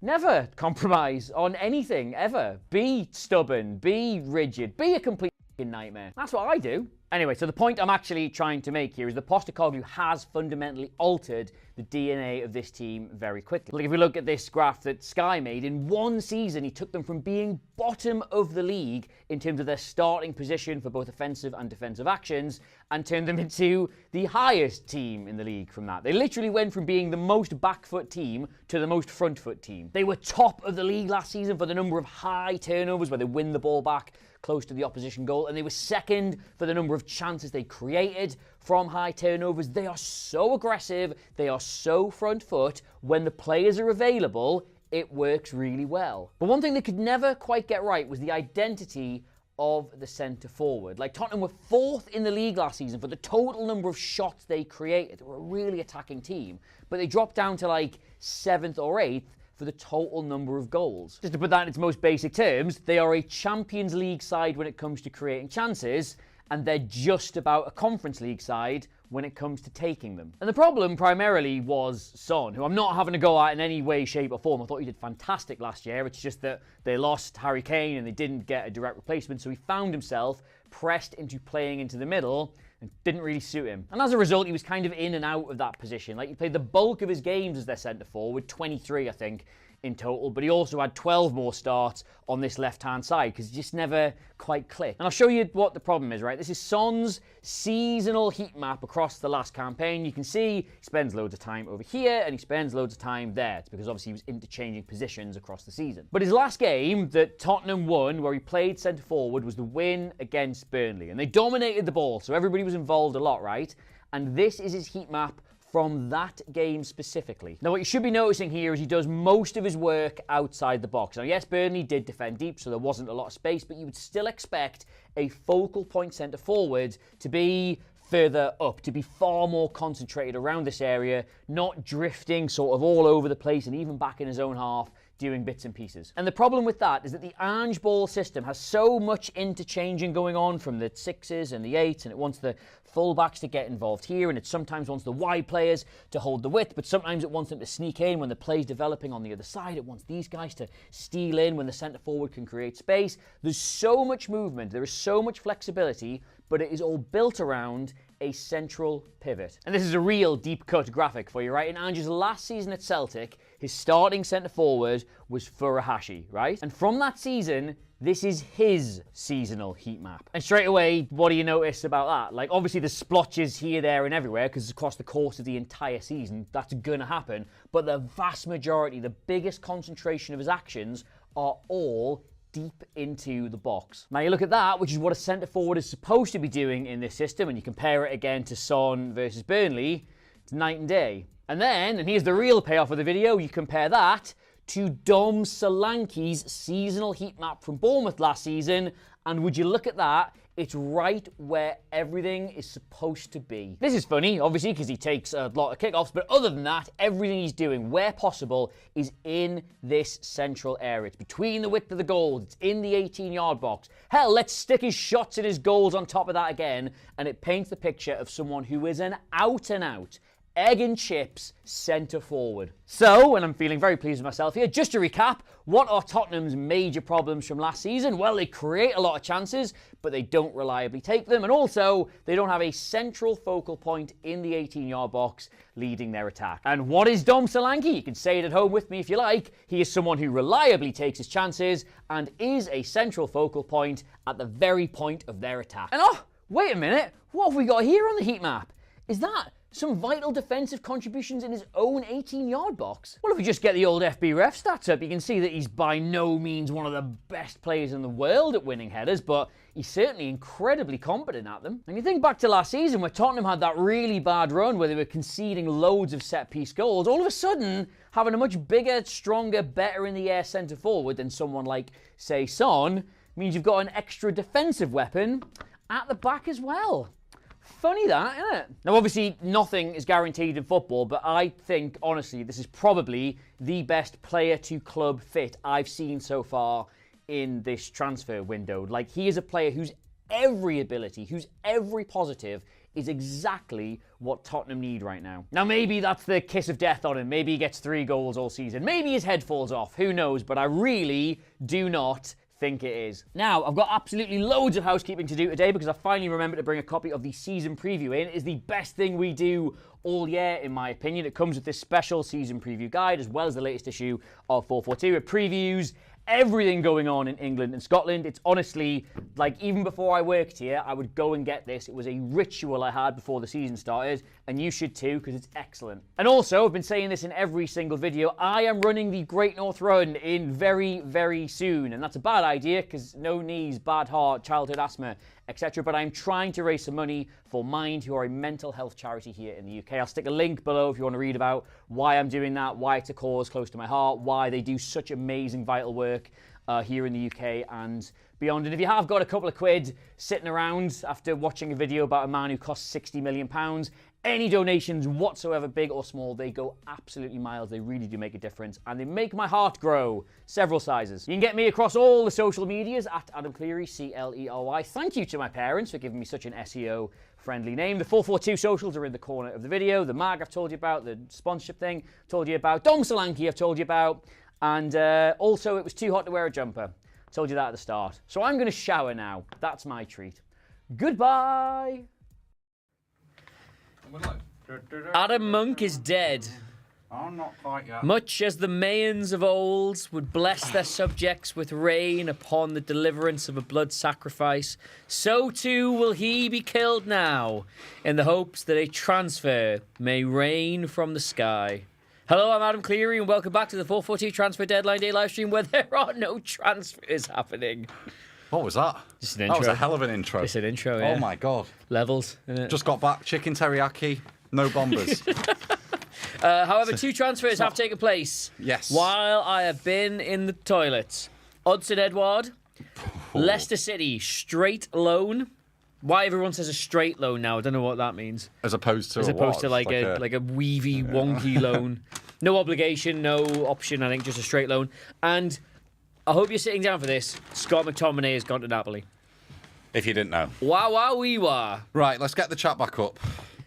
Oh, yes, football conspiracy theories. That was going to be our main. Should we do that? Yeah, I can ramble about that while you scoff Let's do that. Okay, right. I'll get you some. Guys, if you want to put more football conspiracy theories in, let's get going now. I think the best, we've had the best one already, and that is 𝗕𝗏𝗧𝗏𝗧𝗏 doesn't actually exist. I've never seen him play. Oh, the chat won't. I can't go up. I can't go further.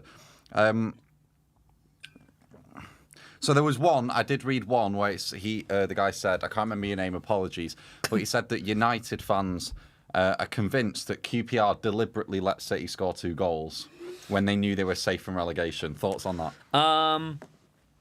I don't think that's true, because why would QPR care? I think that as well. Is this just They say that because 𝗦𝗶𝗴𝗍𝗏 and Sean Wright-Phillips are playing for QPR, 2 ex-City players came from the academy. Richard Dunn, no, he wasn't. Clint Hill was at centre-back. Barton. Remember him? Sean Derry. Barton was there, but he was in the he was having a shower at this point. Yeah, he was having a very angry shower. Yes. Probably that shower probably ranks in Joey Barton's life as one of the top 20 most aggressive tug-offs he's ever done in a public place, I think. Top 30, at least. That year. I would say that, yeah. No, I don't think QPR did that. I do think it's deliberate that the Sunderland fans absolutely ripped the piss out of Man United when they found out what the score was, and fair play to the Sunderland fans for ripping the doing piss that, out of United. I don't think that's. Shashit has said, Adam, sorry for this, but what's the other guy's name? Always wondered. It's Adam. It's Adam, yeah. I'm also called Adam. He's called Adam. Yes. Unless he was talking to you. The two Adams. Yeah, I don't think so. You don't know I think you're the famous 442 Adam. That's not. I don't know if that's necessarily. don't know how much longer that's going to be truthful. The way this tube's going. What's the next one? Give me that. You Sorry, yeah, go on. You take the chat. If you want to put more conspiracy theories in now, there was one about one guy said, if I remember, he said that conspiracy theory. Please don't tell me he ran in that jacket. He did. Yeah, he actually did it. He actually did it. Conspiracy theories. One said before we went that FIFA deliberately script the referees in international games so they get a South America v Europe final. How often does that happen? Rig the referees. Well, I was thinking. So the last one was. Yeah. The one before it was all European. Yeah. Although Brazil underperformed. Yeah. 2014 was Europe versus South America. Yeah. Argentina, Germany. Yeah. Then it was all Europe again. Then it was all Europe. Yeah. And 2002 was Brazil, Germany. So I think we're like 50%. And then it was France, Brazil, 98. Is it not just that because of the way the seeding is, they're kind of separated anyway at the start? I'm not sure. I'm not sure they are. Maybe they are. No, but I just mean like you're never going to end up with a group with 4 South American teams in it and 4 European teams in it. Yeah. They're kind of sort and of there's split like up a 2 bit. good South American teams and like 6 good European ones. So, yeah. Yeah, look, I'll be honest, I can no longer scroll up sufficiently far to go and get all the conspiracy theories from when we asked for them, so you're going to have to put the Drop them in conspiracy theories in again. But we'll quick fire them as best we can for you. But I do think FIFA are corrupt. Oh, wow. Really sticking your neck out on the line there. Can we have that as a hot take? The football governing body that gave 2 consecutive World Cups to Qatar and Russia. You're sticking your head out here and say they might not be completely above put my board. neck on the line. Wow. Is that an ironic hot take? Yeah, very. I think you might be right. Yeah. I think they're just largely misunderstood. I think money's great. It is. And why wouldn't you want It makes the world go round. Your conspiracy theories. Come on. Uri Geller making Gary McAllister's shot on goal at United. That wasn't a conspiracy theory. That was the mad ravings of a TV charlatan and evangelist. Wait, what did Yuri Geller say? So if you slow down Gary McAllister's penalty against David Seaman in Euro 96, the ball rolls ever so slightly right before he kicks it, right? And obviously the joke at the time was like that was all the Scotland fans trying to suck the ball into the net. But Uri Geller was like, no, I was driving around the stadium and I sensed there'd been a penalty. So I used my psychic powers to move the ball before he hit it. Do you remember?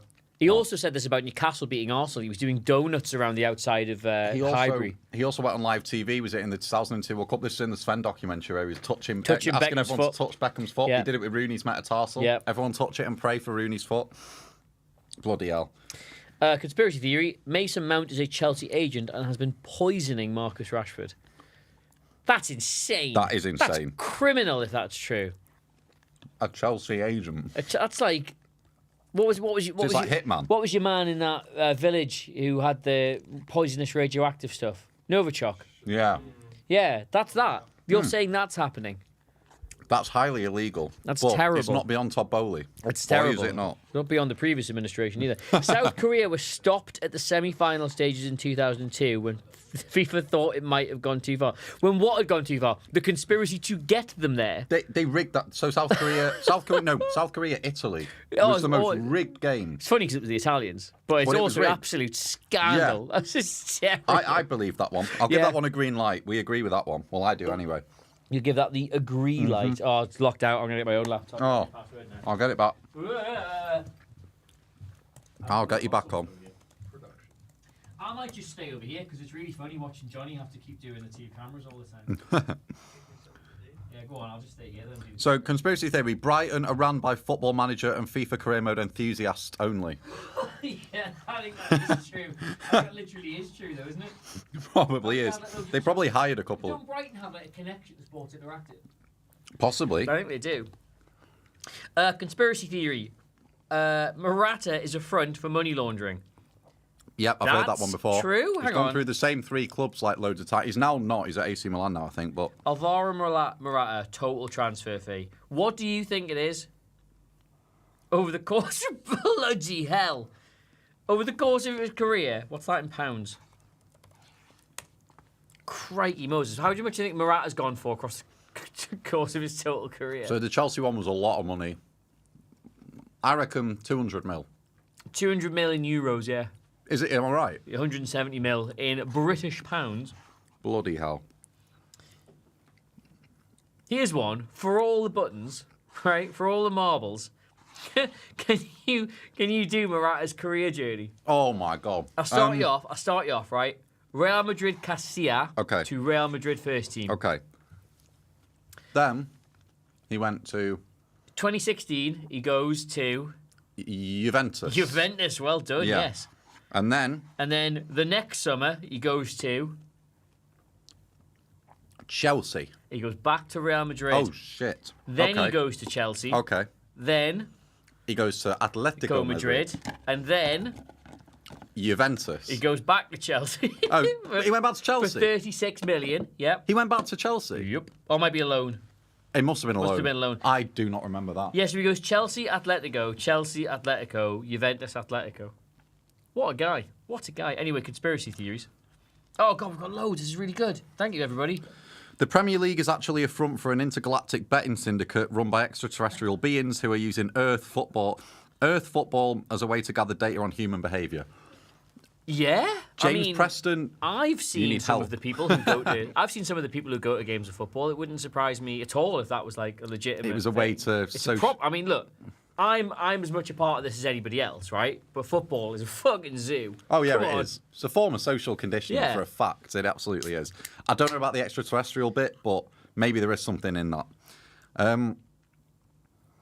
Conspiracy theory, Mikel Arteta was the professional who pickpocketed the players. I mean, I won't put it past the fella. I won't put Honestly, it past Arteta. just to go off on one here, right? That Arteta pickpocket thing, Yeah, go on. right? That's. I still think Arsenal will win the league this season, right? But that is the most rinky-dink thing I have ever heard. You two heard about this? As non-football fans, did this news penetrate your sphere? So Mikel Arteta, right, is a fantastic manager, Arsenal fans, and may well win you the league. But he's also, as I've said a million times, he's a weird little freak, right? He's full of these mad new age ideas. He goes absolutely bananas on the touchline when anything doesn't go his way, right? Great manager. Great manager. He's bought a dog for the training ground that's called Win, to remind them to win. Yeah. There's a dog called Win that's there Once every day. before they played Liverpool, he put loads of speakers around the training ground and played like the noise of Liverpool Stadium just to sort of like get them in the headspace for it, which looked, as you just say that as words, it sounds quite good. But when you see somebody carting in big outdoor speakers onto a 4G pitch in the middle of November, it's mental, right? Anyway, so they have this big meal out. Is it in Spain? Believe the so. pre-season game in Spain takes all the players out for this big pre-game meal, right? And then at the end of the dinner, right, he goes, now, check your pockets. And they all check their pockets and their wallets are gone, their watches are gone, their mobile phones are gone. He'd had, I'm not making this up, he went and got a load of professional pickpockets, right, to lift loads of stuff out of them. And he's like, they're less than these guys. Less fucking hell, guys. Always They're less than fucking these. stay alert. Always stay alert. Always be alert at all times. Did they get their stuff back? Yeah, he gave him it back, but it was like, fucking hell, guys. What do you reckon was the weirdest thing robbed from any of the pockets? Do you reckon like Aaron Ramsey had like a Pritt stick in there or something? Imagine, something weird got pulled out. imagine if you had something you really... Imagine you had like a bag in there. Yeah, like a baggie. And like the pickpocket found it, reported the manager. That was clearly Arteta who I really wish I could find the actual tweet for this. Someone did an unbelievable tweet. It was like Bukayo Saka. It's his son's 18th birthday, right? 18th birthday. He gives a big emotional speech. Dad, you've always been there for me. You've given me this great life. I'm so happy to be your son. And at the end of the speech, his 18-year-old son rips off this mask, and it's actually Mikel Arteta. He's like, always be alert. Oh my God. Conspiracy theory. FIFA and UEFA conspire to stop England winning a tournament? No. England conspire to stop England winning tournaments. Conspiracy theory. Taylor Swift owns Man United. I go so far out of my way to not learn things about Taylor Swift. Where's that come from? I don't know why the link is. I know that she likes to travel by air, and that's controversial. Don't know if that's got a link to Man United. And she's with a NFL player, if I'm not mistaken. So I think she's more focused on... Oh, Raheem Sterling and Arsenal. We've transfer bomber. We've actually got a bomber. Put the bomber down. Get the bomber graphic. Shit. Keep your conspiracies coming in, guys. I'm Well, it's enjoying not a this. bomber. It's a pre-bomber. Okay, Oh, it's a pre-bomber. Yeah, well, I'll take it. I'll take it. Raheem Sterling, according to Fabrizio Romano, Raheem Sterling and Arsenal, agreement between player and Arsenal now in place. Okay. Now, the update on this before was they were exploring options to make it happen, but as yet, no agreement between club and player, and no agreement between club and club. Can I just clarify? Does the window slam shut at 11 or midnight? 11. 11? 11. Shit, so there's not much time. 11. There is not much time. So, Sterling has an agreement with Arsenal in place. He Yes. wants to move. Would now be a good time for me to tell you why I think Raheem Sterling to Arsenal, brilliant bit of transfer business. Go on then. Take it away. All right, I will. All right. Raheem Sterling to Arsenal. We've talked about him a couple of times on this stream already. He's not become a bit of a joke, but certainly the accusations of a drop-off, of a fall in form, of a regression in ability, they have started in earnest during his time at Chelsea. That's rubbish. Raheem Sterling is a fantastic footballer and should have been, probably were it not for his move to Chelsea, a shout for England's record ever cap holder. Yeah, good shout. I think he had a chance of doing that. Maybe still does. How old is he? Look that up. 29, turns 30 later Yeah, this year. he's still plenty of legs left in him. Right, so Raheem Sterling. I'm going to show you. Johnny, could you put up the first graph I sent you? Although, to be fair, if it's the wrong one, it probably doesn't matter because they're exactly the same. You sent me a graph. 2 graphs are sent over. Is this the right one? It's like 2 possession graphs. Yeah, they'll look exactly the same to you, but just put one of them up. The first one I sent over, ideally. It doesn't really matter. Doesn't really matter because the point's the same whichever way around it is. I'm going to trot over. Give some room for that. Give some room for that. Got it? We're good? Yeah, it is on half your screen. This is kind of how Raheem Sterling plays, right? He was at Manchester City, largely under Pep Guardiola, where he was kind of a bit of a moments player. When Aguero played, he effectively became a bit of a second striker. When Aguero didn't play, he actually became the de facto striker. And you saw during his time at England, he played a very similar role with Harry Kane. Harry Kane was a centre forward. Raheem Sterling would float around and look to finish moves. He plays in a team that's technically very able and creates a lot of chances, but Sterling doesn't really do that. He doesn't want to drop. He doesn't want to get involved too much in the build-up. He gets into optimum positions for scoring goals and takes them. Now, he's never been a great finisher. Adam, I'm sure you'd agree with that. Yes, only at the back post.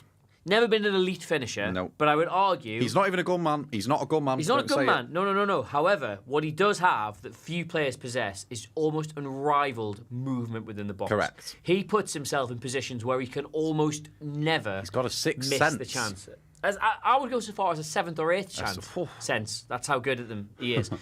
You put him through in one-on-one situations or give him chances that you expect elite centre-forward to take, he doesn't take those, and it's where a lot of the criticism of him comes from.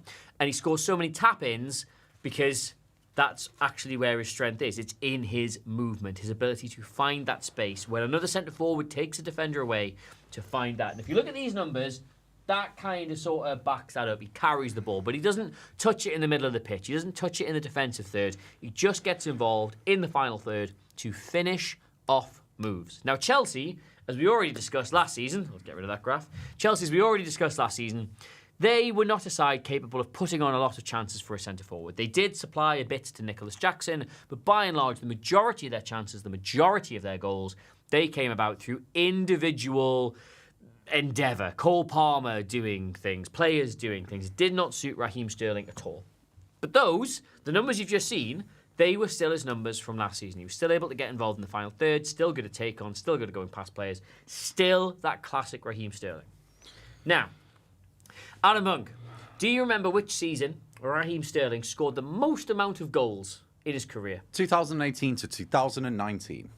No, 1920. Yeah, he actually got it. That's really good. Yeah, 2019, 2020. Yeah, it was the year of 2019 that he scored like He 50 got 31 goals in all competitions. Yes. Now, how many players do that ever? Not many. Not many. Not many. That's Mo Salah numbers. That's Mo Salah numbers. And again, not because he's an elite finisher, not because he was the main man at Manchester City, but because his movement around the box for finishing chances was so good, he put himself in a position 31 times where he simply could not miss. Now, doesn't work at Chelsea. But Arsenal are a different team entirely. And Arsenal, if we just go to the pitch here, please, are very much still in the mould, in my opinion, of that old Guardiola side. The pre-Haaland era, where their centre-forward's not really a centre-forward, and they are reliant on dynamic movement across the pitch to create chances. Now, I think if Raheem Sterling goes to Arsenal, I don't think he starts.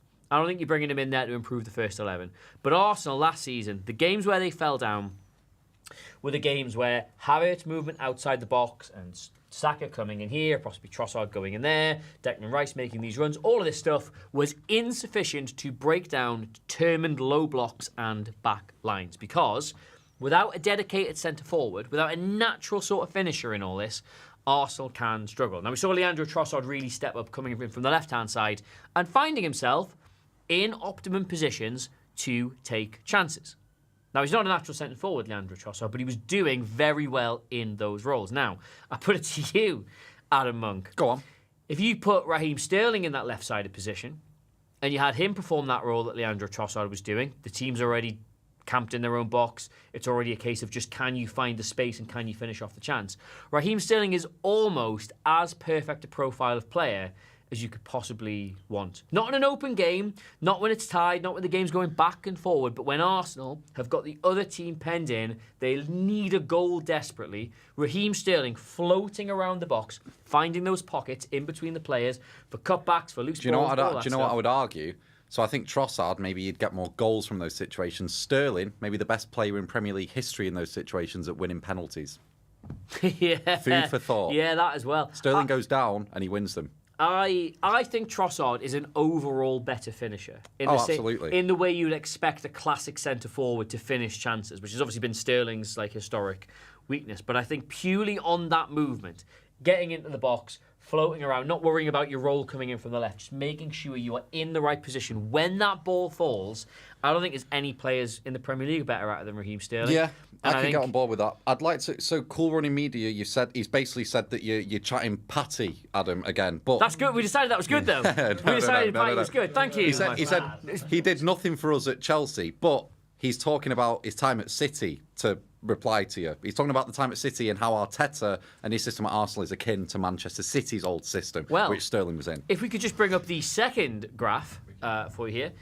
Boom. The eagle-eyed amongst you may notice that that's barely changed one little bit. In fact, that looks like the exact same bloody graph. That is because Raheem Sterling is still the exact same player. The only thing that's changed between his time at Manchester City and at Chelsea is that the overall goal-scoring numbers have dropped right off because the chances being created for him no longer suit the kind of player that he is. He still gets on the ball in the right part of the pitch. He still carries it well. He still progresses it well. He still receives a lot of progressive passes, meaning that he is getting into good positions up the pitch and being found by his teammates. I think that Raheem Sterling going to Arsenal would be good for Raheem Sterling, probably getting back in the England side. And I also think there are going to be times this season where you will look at Arsenal packing out a box, being camped around the opposition area, having all the players making these runs, doing these things. You saw it loads last season and getting absolutely nowhere. I think there will be moments in that season, decisive moments potentially, where a Raheem Sterling type of figure, like for example, Raheem Sterling, would get that goal that Arsenal can't normally find. I'd agree with that. He's also proven it at City. He had so many clutch goals in that Centurion season. Last minute against Bournemouth, Southampton, Huddersfield. All late daggers. Well, all those Arsenal fans that I've met, we'll get rid of this, all those Arsenal fans that I've met IRL who've been like, do you think Arsenal need a striker? Look in the mirror, my friends. You're living it. This is the striker. You're not going to go buy a 40-goal a season centre-forward who's going to change your entire outlook on football and change Mikel Arteta's entire season. What you can get is somebody who, in those clutch moments that you think might cost you the league, will pop up at the right place at the right time. Raheem Sterling does that. And it's no coincidence that he does it so reliably. I am all over this. And I'm not just all over this, by the way, because it feels like the only interesting transfer that's going to happen at all across the rest of the evening. This is not disingenuous. I would be excited about this regardless of what was going on. Yeah, I mean, no bomber. I feel like I'm being yet. unnecessarily intense here. What does this mean for Martinelli? A few people are asking that. Oh, God, it's a good question.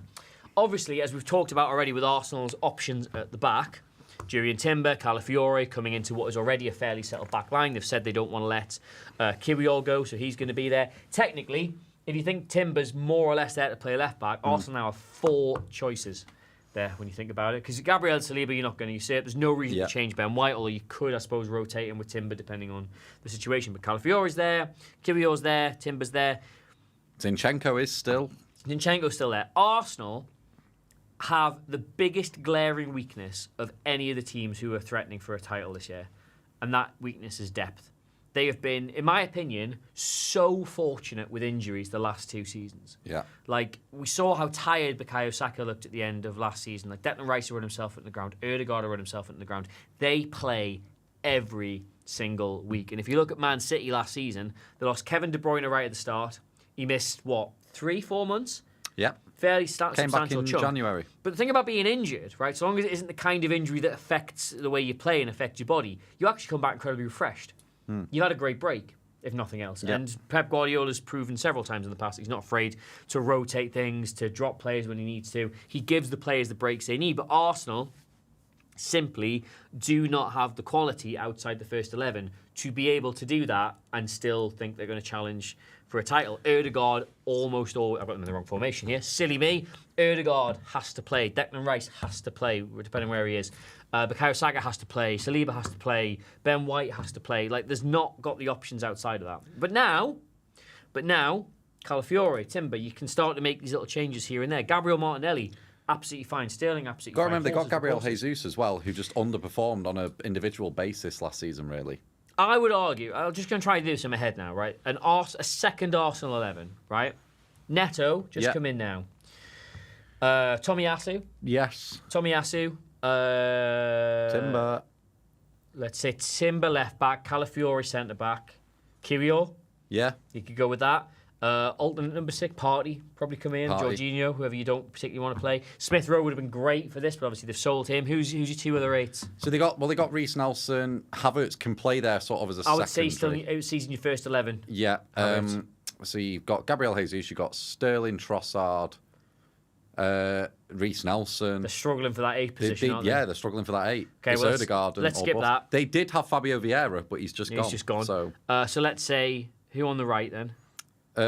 I think Sterling could play there. I don't think you made a case for that. Yeah, but we I could, think yeah, Sterling of could course. play But there. yeah, I mean, you wouldn't, yeah. Yeah. So Sterling, Done the byline. Martinelli, Yeah. Gabriel Jesus. Yeah. You're missing really 1-8 there, and you've got a really solid second 11, I think, for the first time since Arsenal have been a title team. I'd back that. Maybe that's a bit harsh on Reece Nelson. Although, does he not play wide? Would you not rather have He's Reece a Nelson wide man, isn't he, Reece Nelson? Yeah, surely. I think maybe they're missing an 8, but they've certainly got Marino. Sorry, we forgot them. Oh, yeah, shit. Yeah, of course, Marino's not going to get in that first 11. So yeah, I actually think Arsenal now have got the kind of depth you need to go and win the league. So We've yeah, also got that's what- Ethan Nwaneri coming through. He is meant to be Oh, they very, love him, don't very they? Yeah, good they in the love him. academy. Yeah, well, there you go. Yeah, Marino. How are we saying it? Nwaneri. Nwaneri. Yeah. Not like Claudio Nwaneri. Yeah, Marino. Nwaneri. Great. Yeah, a couple of Arsenal Great. fans have said it. That's the Raheem Sterling thing. Oh, hang on. Bomber. Oh, you're all over this. Phillips. Nat Phillips got a derby. Oh, wow. Wahoo! Blackpool have signed 𝗕𝗫𝗏𝗍𝗏. Wahoo! And Wolves Silver joins Las Palmas on loan. Wahoo! Dan Juma has gone to Girona. Do you remember Dan Juma at Tottenham and Everton?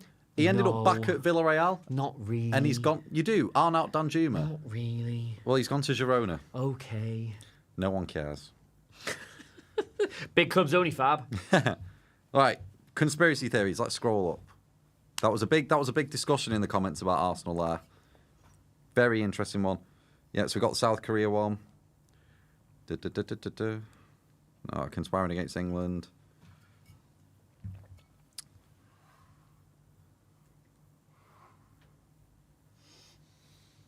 That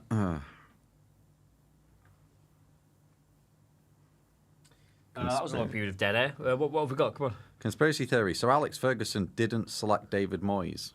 The club did. I don't. Oh. I always see the conspiracy about David Moyes is always that Alex Ferguson specifically selected him not to succeed. Yeah. That he was like, oh, you think I'm good now? Wait and see what happens when I put this bum in charge. Yeah, and you can really see That the was always the difference. conspiracy theory about David Moyes. It was that he set him up to fail to an extent. I mean, he was set up to fail. He tried to sign, 𝗵𝗵𝗵𝗍. I think we touched on this earlier. Yeah, they got Fellaini. It was insane. Yeah.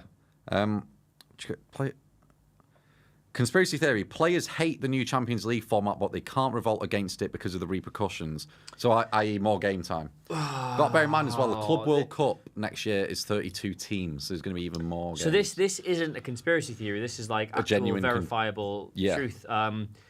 There is more than emotion, more than a noise. That there's a lot of disquiet amongst players at the minute in terms of the amount of football they're being asked to play. Was it Roger? Who was it? Diaz published his schedule, possible Ruben schedule. Diaz, yeah. Published possible schedule. That wasn't like a haha whoopsie. Look what I've just posted thing. Like that's the first sort of pebble falling out the side of the cliff in terms of players openly speaking about how hard, because they've been advised. The problem is players have been advised for years, right? Shut your fucking mouth. Yeah. Play football. Get your money. Don't have an opinion. Don't have anything, right? Because you're not smart. You can't understand it. You've not even been to school. You're too thick to understand how the world works. Just shut up, right? You're getting paid all this money. Get on with it, And right? Cole Palmer goes, what? What?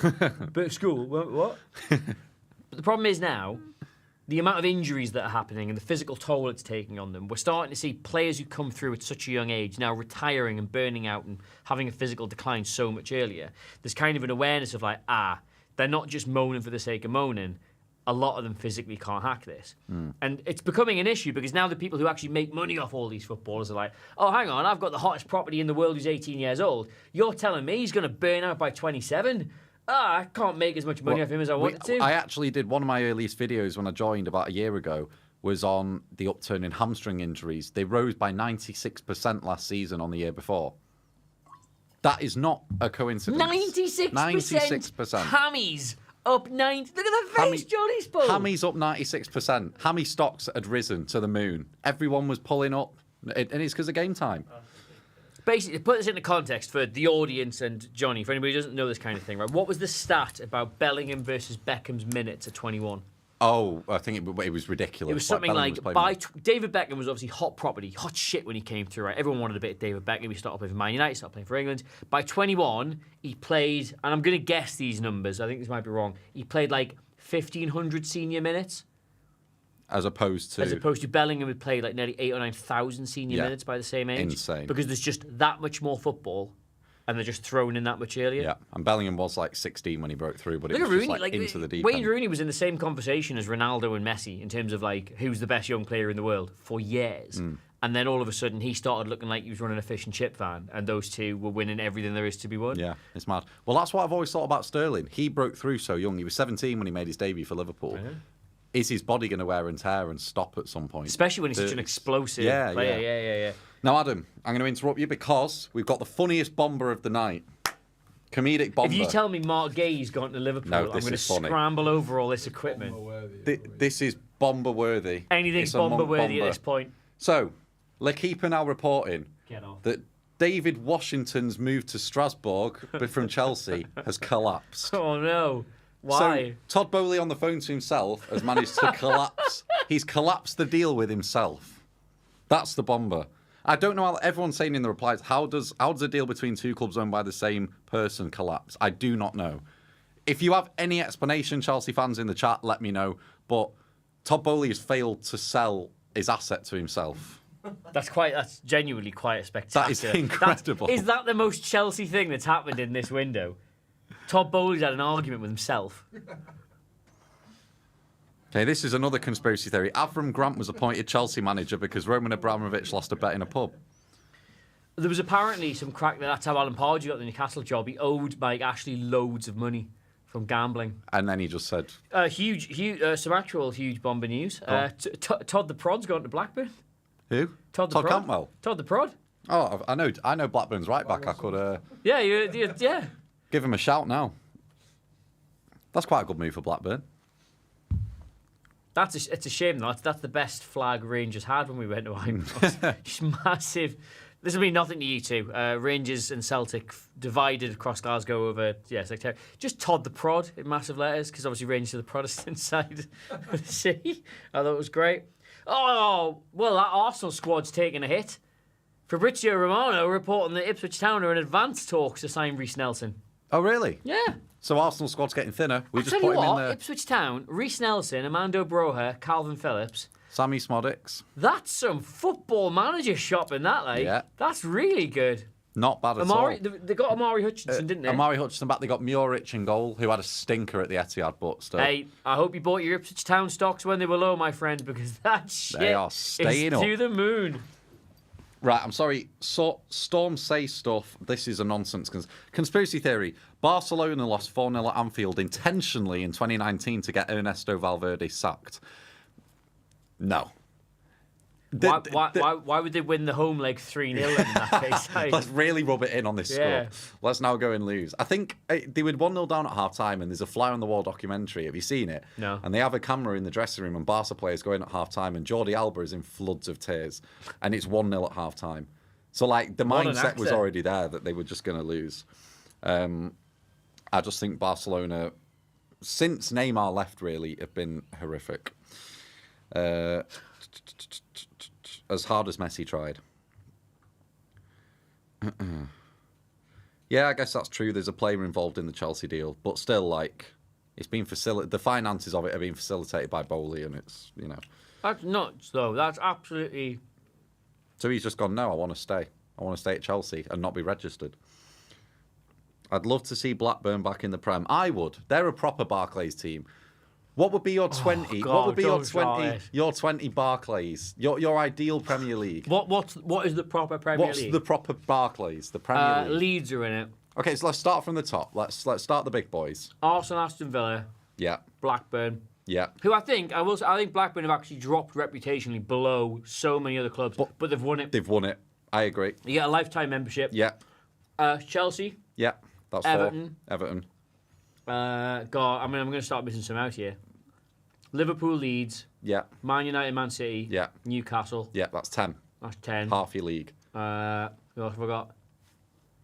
So Tottenham, Tottenham, yeah, of course. West Ham. West Ham. That's West 12. Ham stay in it. West That's Ham. 12. You've got to have some Southampton, South Coast. Southampton are proper Premier League team. Southampton Yeah. stay in. Yeah. That's yeah. 13. Southampton. What's the current Premier League? See, I'd argue. I know you're going to say no. Sunderland surely are like a. Sunderland. They've got a place there. I'm going to get so much of this. So Sunderland, in my opinion, they've been around the Premier League. There's so many good Premier League memories of Sunderland, right? They've never had one good Premier League season. Every team we've listed so far. Cleary will say Sunderland if he isn't a coward. Comment here. Well, I'm a coward. I'm a coward. You're not saying they're in. They've never had one serious Premier League season, have they? But they have. They're a bit of a streets won't forget club. Like, what does that mean? like Kenwyn Jones up front. Oh, go on, lad. I know he was also at Stoke. Nah, Sunderland have had some. Oh, they are pretty irrelevant when I think about the games they've had. They had Jordan Henderson. Yeah, but what was their good season? All right, how many Barclays men did they have? Their good season was when Darren Bent scored off the beach ball. That's an iconic Premier League moment. Crystal Palace. Yeah, They're Palace are in. Palace are in for me. Did we say Everton? Yeah. Leicester have won it because they've Leicester. So, can right, mean that 'cause they've takes won us. it. If we're not including Sunderland, that takes us to 15. West Brom. No. No, Irrelevant West Brom. club. Right, if West Brom. You got to have one Midlands team. Yes, Villa. No, Villa was Wolves are surely in above West Brom. No, not for me. You're having West Brom above Outside Wolves? shout, hear me out. Sheffield Wednesday. No, that is woke. When were they last in it? Wednesday's a terrible name. Yeah. When was Sheffield Wednesday last in Ages there? ago. QPR. No, I'd say, hear me out. This is pure Barclays. If one team encapsulated the Barclays, Sam Allardyce's Bolton Wanderers. Surely. Actually, do you know what? This is a whole other thing. We should be doing this, but it's like you've got to pick that specific team. So like Keegan's Newcastle, Alex Ferguson's Man United, Allardyce's Bolton. Big Sam's Bolton. Norwich City. Where are Sunderland with Peter Reid Sunderland? Peter Reid Sunderland. Grow up. Right, Norwich City, surely. Who's Norwich City? Norwich City. They've got a bit of PL Yeah, but heritage. who's Norwich City? Which Norwich City team? The one where Delia came out on the pitch, 2005. Who's the manager? Don't know. Yeah, well, exactly. Says, Probably- get out. Probably some bloke. Mourinho's Chelsea. Yeah, Mourinho's Chelsea, Pep City. Pep City. But it's that Pep City's not Barclays. Barclays City would be Kevin Keegan's City, where it was just like Joey Barton was just like just throwing golf clubs through windows. Rory Evans is Liverpool. You know that meme about how guys can just sit around naming sports things for hours? This is entirely what the last 3 hours of the stream are going to be. Isaac said Nottingham Forest must be in Champions of Europe. That was before the Barclays was a thing. With Brian Clough's, in terms of English football heritage, yeah, Forest are in. Forest are not Barclays. Not Forest for me, unfortunately. Holloway's Blackpool. Now that was Barclays. That was Barclays. What a great shout. Mate, they had, who did they have in net? Some guy called Kingston. He was one of the shittest goalkeepers I've ever seen. Marlon Harewood up front, DJ Campbell. You couldn't get away with Ian Holloway now, could you? Gary Taylor-Fletcher. They'd never let you have an Ian Holloway. Gary Taylor-Fletcher was a plumber. He was good on the half turn. DJ Campbell and Gary Taylor-Fletcher. Charlie Adam. Someone suggested retro tactics, Sam Allardyce's Bolton. I'd love to do that. All right, tell you what, genuinely, we've done retro tactics twice on this channel. I've done England Euro 96, I've done Mourinho's Chelsea. They're my favourite thing to do because the research is so fun. You can have so much fun with the video. They never quite do the same views as anything else. So if you want to watch it and tune in, then everyone needs to get on it. I would love to be doing at least 1 or 2 of those a month. Nothing. We do them in the magazine. If you want to read retro tactics stuff, I usually do a retro tactics piece in the latest issue of 442. This month we're doing Sven's England side, the 2002 team. Absolutely. Right, I tell you what, so RP Night 101's come on with the 2 shouts. I can't really disagree with either of these shouts. So you got Redknapp's Pompey, Defoe, Crouch, Cranchar, Redknapp's Pompey, absolutely. Jim. And undeniable, I think this gets in ahead of my club, City. I think you cannot get more Barclays, other than Big Sam, you cannot get more Barclays than Tony Pulis' Stoke. It's just a bloke who takes the moisture off the ball, launches it 50 yards, and it's just a sea of bodies. And Arsene Wenger, the legacy he's got, it was his kryptonite.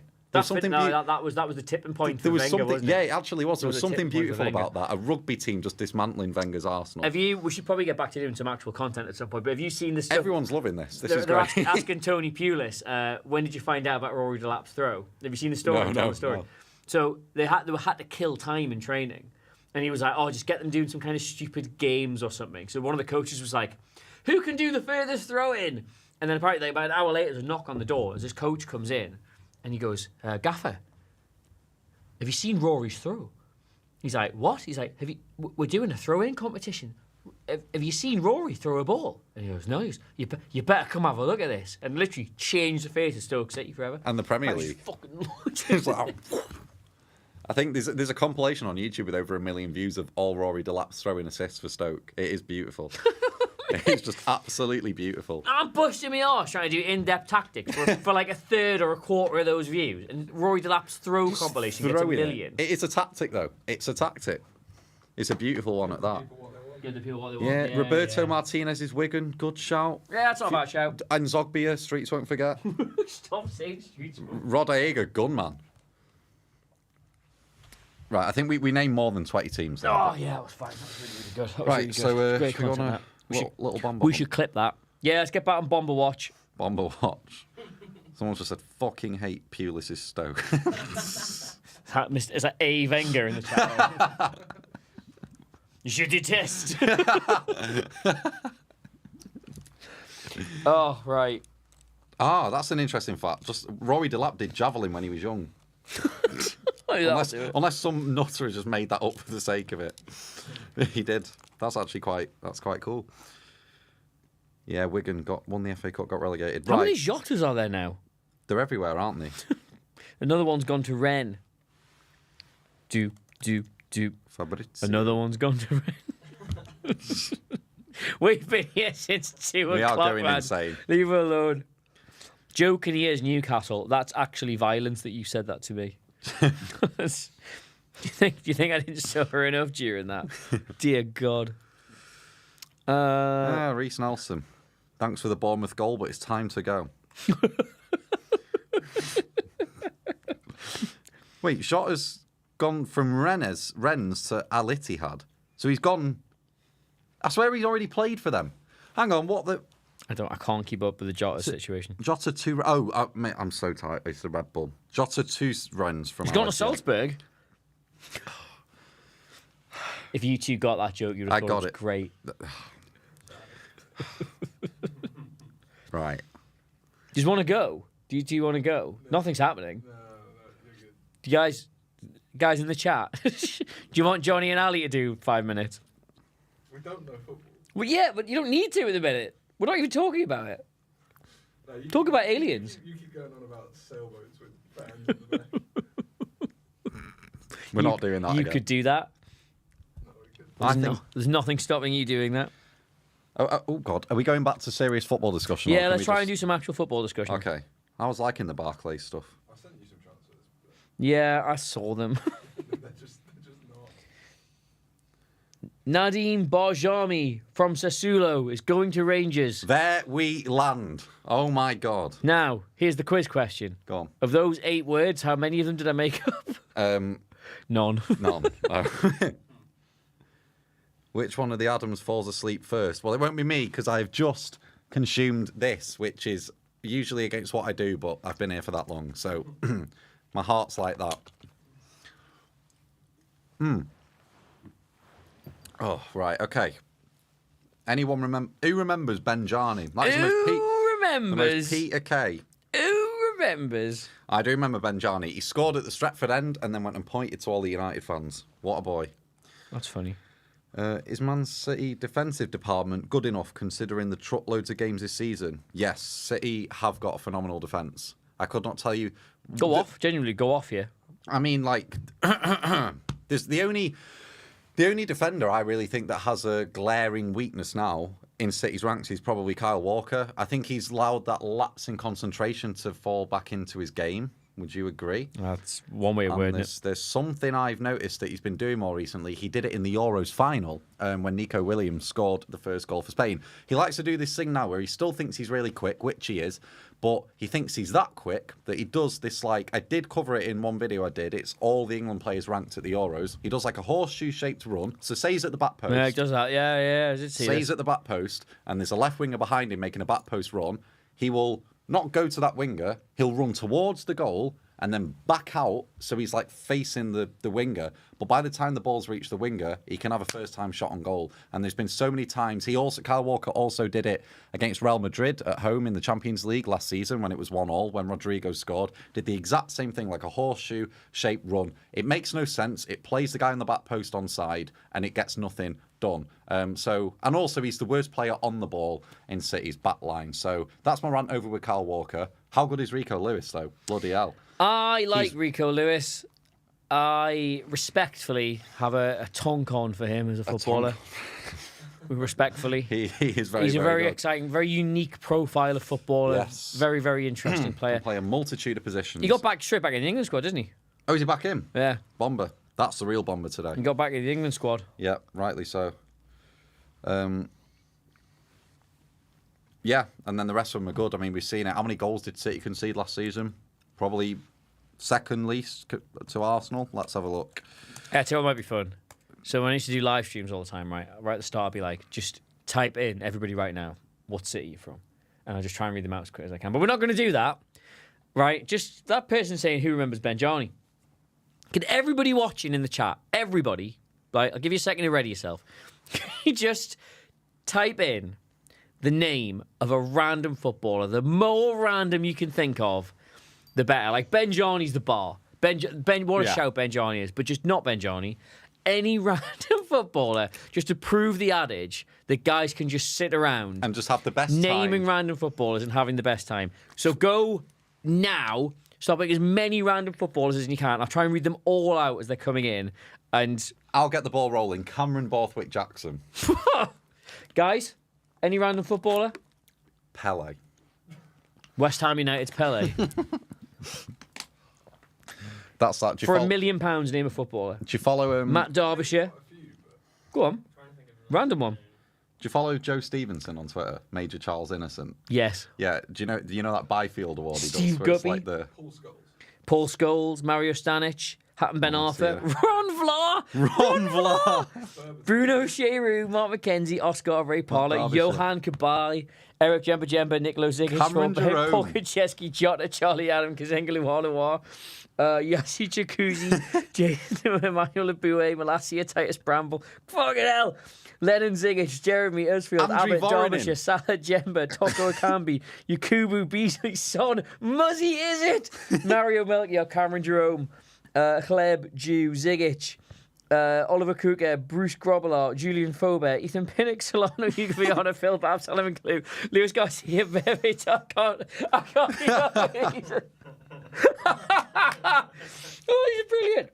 Cole Davis, Alan Hutton, Predrag Mijatovic. Pye, Calvin Phillips, Freddie Adu. Jack Colbert. Oh, Hulk, Shamak, Christian Fuchs, Denver Barr, Jack Colback, Wayne Routledge, Guti. That's a good subcategory of players for Hulk. Players whose names sounds like the way they played football. Because Hulk had the most powerful shot in like football history. But like Zinedine Zidane sounds like the way he plays. Sounds classy. Sounds classy. Yeah.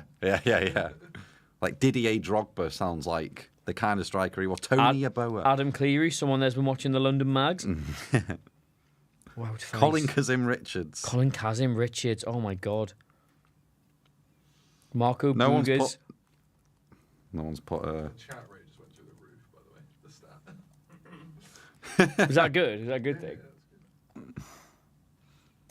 I thought of one. Cesc Fabregas. Great. I put my favourite flavour of the month is there. Cheers Hornkamp. Giovanni. It's not letting me send any messages. Richie Dela. Aaron Moy.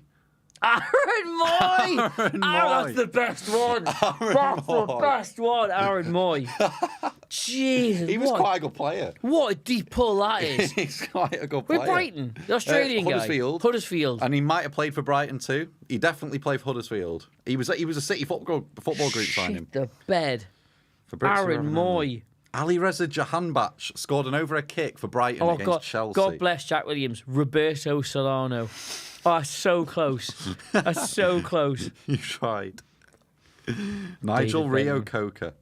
No one's beaten Aaron Moy. Aaron Moy's such a shout. That's incredible.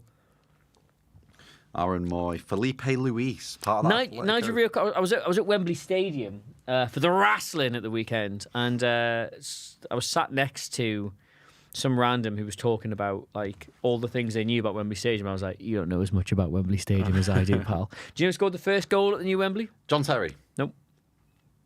Robbie Williams. It's Nope. like a stupid question. Nope. Luis Fabiano. Nope. It was England-Brazil was the first game Nope. at the new Wembley. No one. Okay. England under 21. Was it Nigel Rio Coker? It was Nigel Rio Coker. Right, okay. England under 21s versus Italy under 21s finished 3-3. Right. And Nigel Rio Coker bagged. Do you know who you know. played the first gig at the new Wembley? Muse. Nope. I thought it was Muse. It was Muse. Nope. They're just. I know where I'm going with these questions. Who played the first gig at the new Wembley? George Michael. George Michael. Who was the first band to sell out the new Wembley? Muse. There you go. Right, okay. Hugo Viana. Oh, they're still going. Hugo Viana, Tony Yeboah, Moussa Dembele, Nick Powell, Andrea Dossena. Luke Chadwick, Ivan Toney, Barama, Ryan Shawcross, Shalabala. I've got one. Do you remember Leandro Damião, who got linked with Tottenham Yes. for like 5 years? Bas Dost. Bas Dost. Kevin De Bruyne assisted him about 15 Bas times in that Dost. Wolfsburg season. Oh, Bas do you Dost. know the best one? I'm going to win this right now. All right. You ready? How do you win? What is it You ready? based on? You'll just know I've won when I say Okay. it. Tranquilo Barnetta. What a beautiful name. Tranquilo Barnett. Lucas Radovi, Ronnie Walwork, David Speedy, Robbie Holding. Oh, we've had Bobby. Right, Rio Coker is wrong. Italy scored first in that game through Pezzini. You've been done. Great knowledge. Unbelievable knowledge. You've been done. Unbelievable knowledge there, Bobby. Speaking chatty patty again. You've been speaking chatty patty again. Patty. The only way he knows that is if he doesn't believe I've said it and Right, gone and Googled it Fred and the found Red. out that I was wrong in the process. What does the poorly footballer say? Hamstick. That's awful, that. Hugo Ekjok. Marco Marin. Oh, God, Marin was a demon for me on Football Manager. Of course he was. Reckon any transfers have happened while we've been doing all this? Shouting players' names. Oh, come on. I am horny for Arnie. Give me a bomber. No, just still Oh, recent. Ugarte in Man United, official soon, according to Romano. lovely. So it isn't official. It hasn't actually happened. Official soon. The one transfer we've really been talking about hasn't actually happened. DeMarcus Beasley. That's a player who sounds like he plays the way he sounds. I think he played for City at some point. Fellaini. Right, I'm not falling for that one. RP Knight.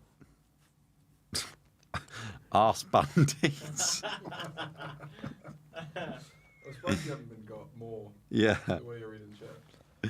Oh, God. Just like to take this opportunity to say, I've just had a look at your fundraising page. Right about like good couple of £100 doing this. Amazing, If at any guys. point you've donated, like Thank you there's so much. big and small, it's like fivers, tenors, a bit more than that. Like if you've donated anything during this, thank you so much. Like I thought putting it on the channel would get like a little bit of a bump here and there, but it's like absolutely battered through every target I've had. So legitimately, if you're joining us late, this stream is sort of in aid of Mind, who are a mental health charity here in the UK. I've said it a couple of times during the thing.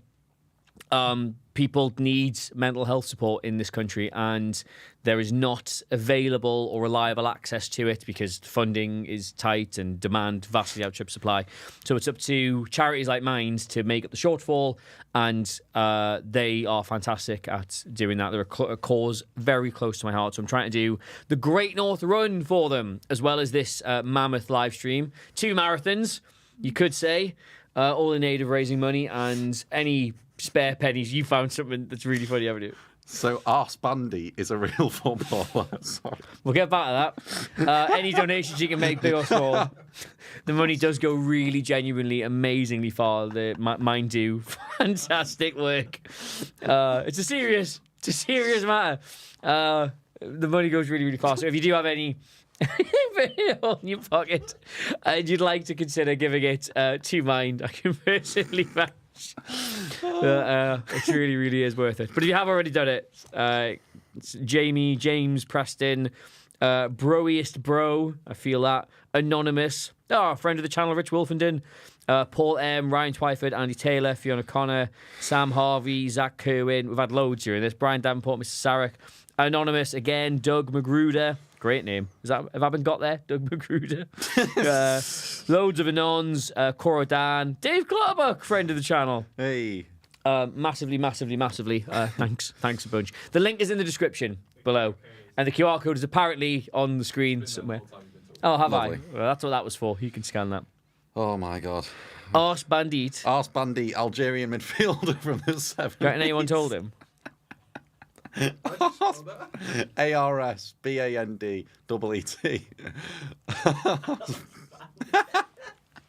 Matheus Pereira. Viduka, Juninho.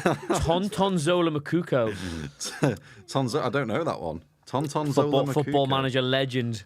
Papi 𝗘𝗫𝗧𝗏, I remember him. Do you remember that? What was the guy called? Baba Rahman, Chelsea left back. Baba Rahman. Caleb Boularus. Rodrigo Possebon. Oh my God. Roll off the tongue, so nice. JJ Okocha, Rigobert Song, Nolito. What happened to Nolito? Oh my God. He was a character. Yaya Sonogo, Cisco, Peter Undlove. Oh, great. We could do a Sporkle quiz. We've got 2 hours left. Can I do one? The chat can help. So this is one that I'll challenge you with. Okay. Yeah, I haven't done any quizzes yet. Can you name every team that has ever played in the Premier League? Yeah, I can. I can do that. Can you? I bet that sounds like Right. the kind of thing I can do. I will type them in as you go along. The chat can obviously... Have you got the chat there so they can put the answers in to help you out?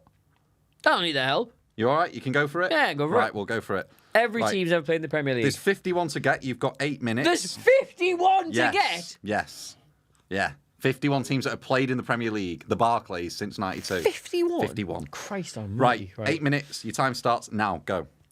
Arsenal, Yes. Aston Villa, Yes. Blackburn, Yeah. Obviously, I'm typing, so let's... yeah. Yep. 3. Bradford, Yeah. Bournemouth, Yeah. Brighton, Yeah. Cardiff, Yeah. Chelsea, Yeah. Everton, Yeah. Fulham. Yeah. Stuck. You're on 10. On 10, yeah, great start. Fulham, any others, G's or F's or H's? Huddersfield, Yeah. Leeds, Yeah. Ipswich, Yeah. J, no, K, no, L, Liverpool. Mm-hmm. Is there a timer on this? Yeah. L, Manchester United, Yeah. Manchester City, Yeah. Middlesbrough, Yeah. Newcastle, Yeah. Oldham. Yeah. Did I say Ipswich? Yeah. Oldham, Swindon, Mm-hmm. Sheffield United. Yeah. Sheffield Wednesday. Yeah. Swansea. Yeah. Tottenham. Yeah. Wolves. Yeah. Oh, gone away to W's like an idiot. West Ham. Yeah. How many have I got? You got 26 out of 51. Oh, God. Right, Bolton. Forgot them. Portsmouth. Yeah. Southampton. Yeah. Leicester. Yeah. Forgot them. Luton. Yeah.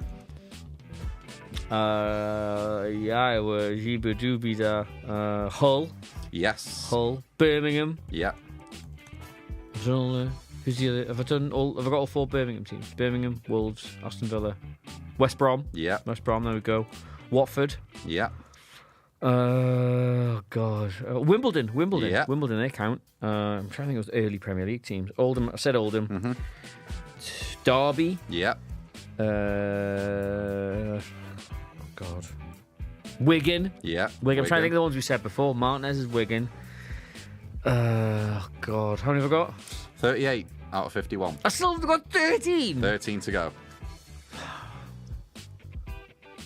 Early, You got early, 5.5 minutes. Early Premier League. Yeah, Nottingham Forest.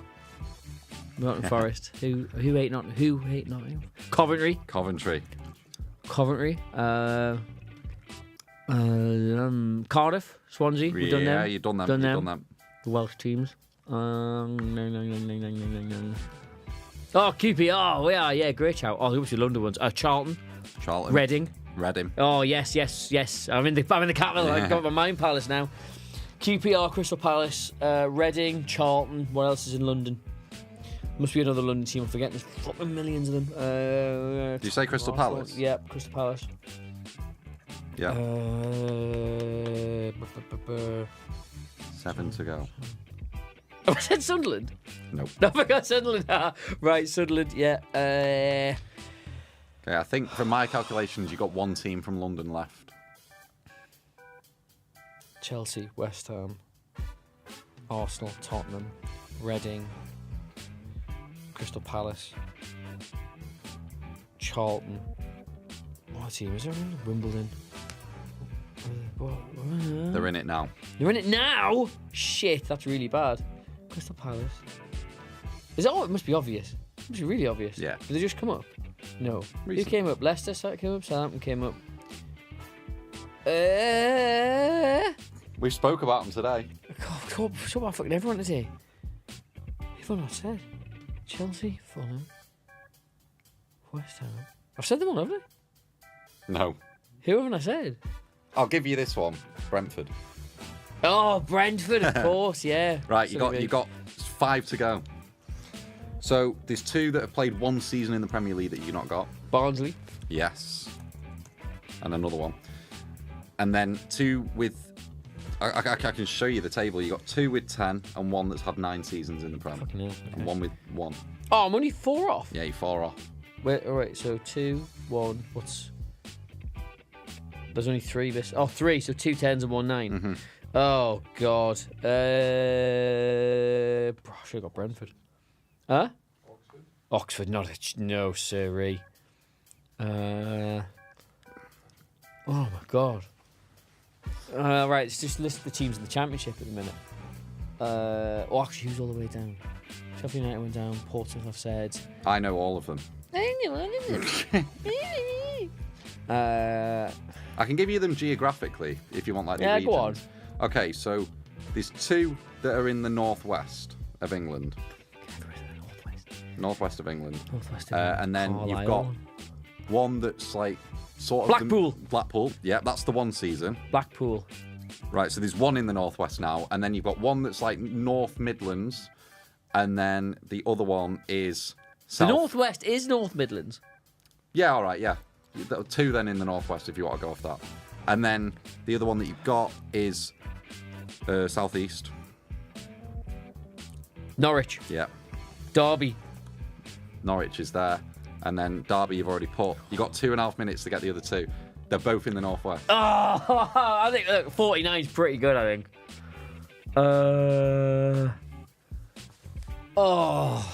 How recently within the Premier League? So I think One got relegated 2 years. No, one got relegated last season. And then... Oh, Burnley. Yeah, Burnley. Fuck, I said, why didn't I think of... And then the other one got relegated in 2018. That's recent. Mm-hmm. Oh, I'm never going to get this. I'm actually really bummed. We've been speaking about him in the Stoke? last hour. Did I Yeah, say Stoke. He's I done don't it. say Stoke. Stoke, that's it. Boom. 51 out of 51. I will say, I wouldn't have got that, but He I has just done checked it. the messages, and Ali had messaged me 12 minutes ago to say, done deal, Stoke signed Cannon on loan. It's a message from God. There we go. Wow. 51. Everyone Thanks was for playing the... that. Brilliant. Must be Stoke. He's got it. Yeah, that was pretty impressive. Now, can you name every team not playing? To better be less. It's done. Ugarte gone Ugarte's through. done. We've played that video, haven't we? Yes, we've covered that. Is there any teams we've not spoke extensively about now? I'm just going through, like, I mean, yeah, we spoke about Liverpool. What do you think about Leicester?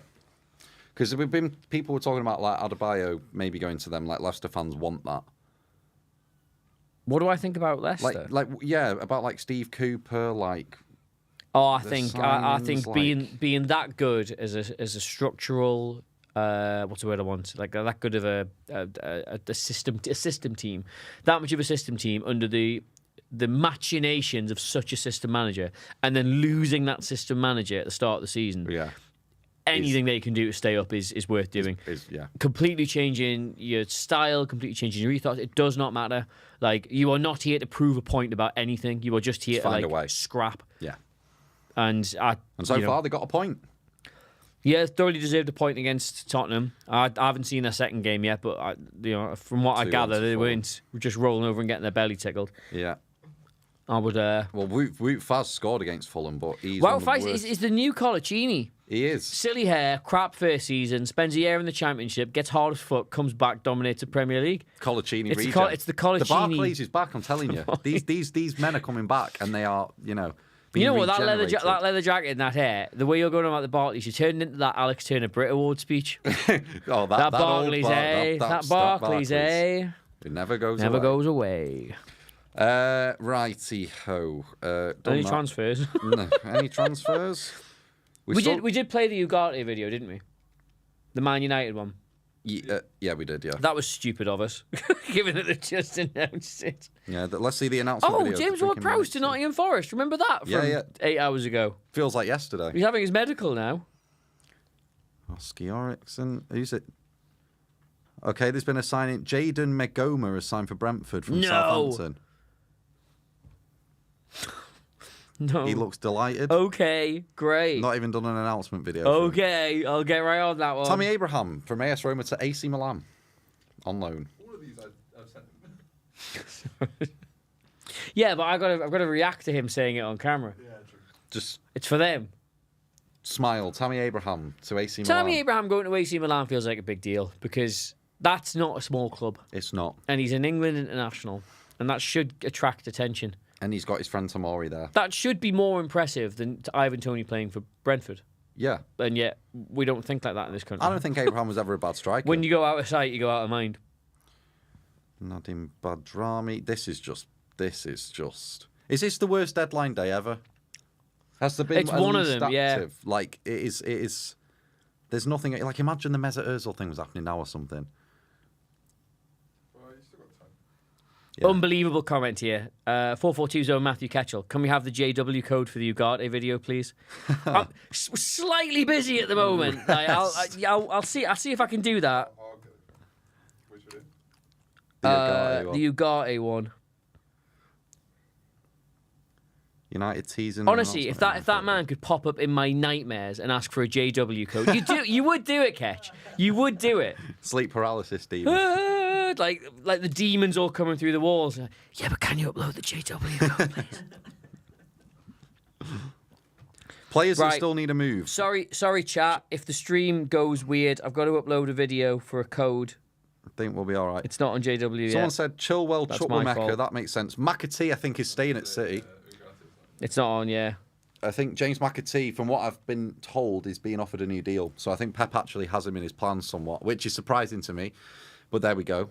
And Gomez, which Gomez is that? Joe Gomez. Angel Gomez getting in the England side is mad, isn't it? Angel Gomez? What is this? Yeah. Yeah, he picked him. He's been picked? Yeah, for the senior England side. He's playing in like Nice or Lille or something? Yeah, we picked him. Has Eze been picked? Yeah. Wait, so who's not been picked? Who's been swapped for Angel Gomez? Oh, I did a big tweet about it. So this is everybody. This is everybody who has recently played for England and didn't get a spot in that side, right? You ready? You ready for this? Yeah. Can you react to every single one of them individually? Okay, yeah. Please? All right, I won't Google. Aaron Ramsdale. Hey! Kyle Walker. Kieran Trippier. I thought he's retired now. Look, right. So this is the beauty of Twitter, right? I did a post saying, like, this is every England player who, for various reasons, has not made it into 𝗕𝗘𝗧𝗧𝗧𝗧 first squad. Oh, okay. And I've tweeted it, and the amount of replies I got from people being like, yeah, that one's retired. I'm like, yes, various reasons. Right, okay. Well, he it's hasn't sarcasm. picked Shaw because he's injured. Yes, various Right, reasons. okay. So Kieran Trippier not bothered. Aaron Ramsdale, Nonplussed. Kyle Walker, Kieran Trippier, Luke Shaw, Nonplussed. 𝗕𝗫𝗧𝗏𝗏𝗏, Should be in it. Joe Gomez, Not asked. Lewis Dunk, Not bothered. Ben Chilwell, Not bothered. Jude Bellingham. Is he not in it? Not in it. Good. He deserves to be taught a lesson. He didn't do enough in the Euros. Adam Wharton. That's a disgrace. That's the one thing I stand against. Adam Wharton should be starting. He's in the 21s. That's not good enough. James Maddison. Yeah, not bothered. I mean, he's a good player. Jordan Henderson. Good riddance. Calvin Phillips. Good riddance. Marcus Rashford. Good riddance. Ivan Toney. Yeah, not bothered. There you go. That's it. That's Yeah. the space you got rid of. It's not really that damning. I mean, did he get rid of them? Because like Henderson didn't go, did he, to the Euros? For various reasons have not been picked. I had to explain this to fucking 50 people in the But you replies. could say for like various. You could then say like Didier Zakora. He didn't get picked because he's not English. Yes, but Didier Zakora wasn't in the most recent England squad. Yeah, but neither was John Henderson. He's been in recent England squads. Though. Okay, so it's like recent ones Yes. Like, I could have said Bobby Moore. for various Anyway, reasons. this is England squad for you. Pickford, Pope, Henderson. Nice. Stones, Maguire. Alexander-Arnold, Guehi, Konsa, Colwill, Lewis, Livramento. See, Colwill, I like that. Branthwaite probably should be in it, but I do like Colwill. Livramento. Yeah. Good. Rice, Foden, Gallagher, Palmer, Mainu, Gibbs, White, Gomez. Morton. Should be there. He's building that under 21 team again, isn't he? He's trying to do that exactly under Wharton 21 should team. be there. Kane, Saka, Grealish, Watkins, Bowen, Eze, Gordon, 𝗕𝗏𝗏𝗏𝗏𝗏𝗏𝗏𝗏𝗏. Okay. Wait, did you say Palmer at any point then? Yeah, Palmer. Foden. Foden, yeah, Foden. Foden and Palmer. Ah. So why's Bellingham not gone? Just tired, isn't he? Like, Just like he's so he's a bit played 2 knackered. friendlies and he's played I guess so that's much all football. right then. Yeah, I can't see. I don't know how Angel Gomez has been performing, but fair enough. I mean, we're probably playing some fodder teams, aren't we? Finland. Finland, yeah, exactly. Like we could probably bring Henderson and be all right. That's the beauty of international football. Yeah, this is people are saying why was Wharton dropped? He's going to be very important. We have no other sixes. Like we don't have any other sixes. He should be in it. He's also a left-footed six as well. Like he's like a unicorn. 𝗕𝗘𝗧𝗧𝗧𝗏 has said that the most important thing for Adam Wharton at this stage of his career is merely to get minutes, not to have the pressure put on him in the national side. Well, there is no. I'm sorry, Lee, but he came on.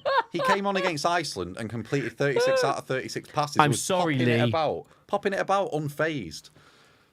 Nonsense. I'm actually fuming. Oh, hang on 2 seconds. Yeah, I know. He gets like that. It's fine. He doesn't mean anything. But you don't mean anything by it, do you? No, I do. He doesn't. Bring mean, Adam Wharton. He doesn't mean anything by it. It's fine. It has been a long day for him. Yes. Yeah. Okay. Yeah. Love you too. Bye. Bellingham's injured. Was he actually got a knock? Yeah, he's out for another month plus. Oh, good for him. Trent right back. He's injured. England can't win anything as long as they have Kane in the team. Maybe that's because of the curse. Are you insinuating that there's a curse or that he's a bad player? Blunt man. Or both. Out for a month. Oh, someone's put Bomber in bold capitals in the channel. Bomber. What's a bomber? Bomber. Don't bomber me like that. Don't fold. Don't bomber. Bomber. 7 minutes ago, medical ongoing for James Ward-Prowse. That's Yeah, not a but bomber. we knew that. It's not a bomber. This is just a bomberless evening. You bomber tease. Right, we've got an hour and a half till the window. Oh my God! Have you seen the Napoli announcement picture for 𝗕𝗫𝗏𝗏𝗏𝗏? Go Hang on. on, I'm gonna throw this to Johnny the phone screen. Yeah, you gotta do that. You can't be putting that on the internet. Wait for it. I can't do that.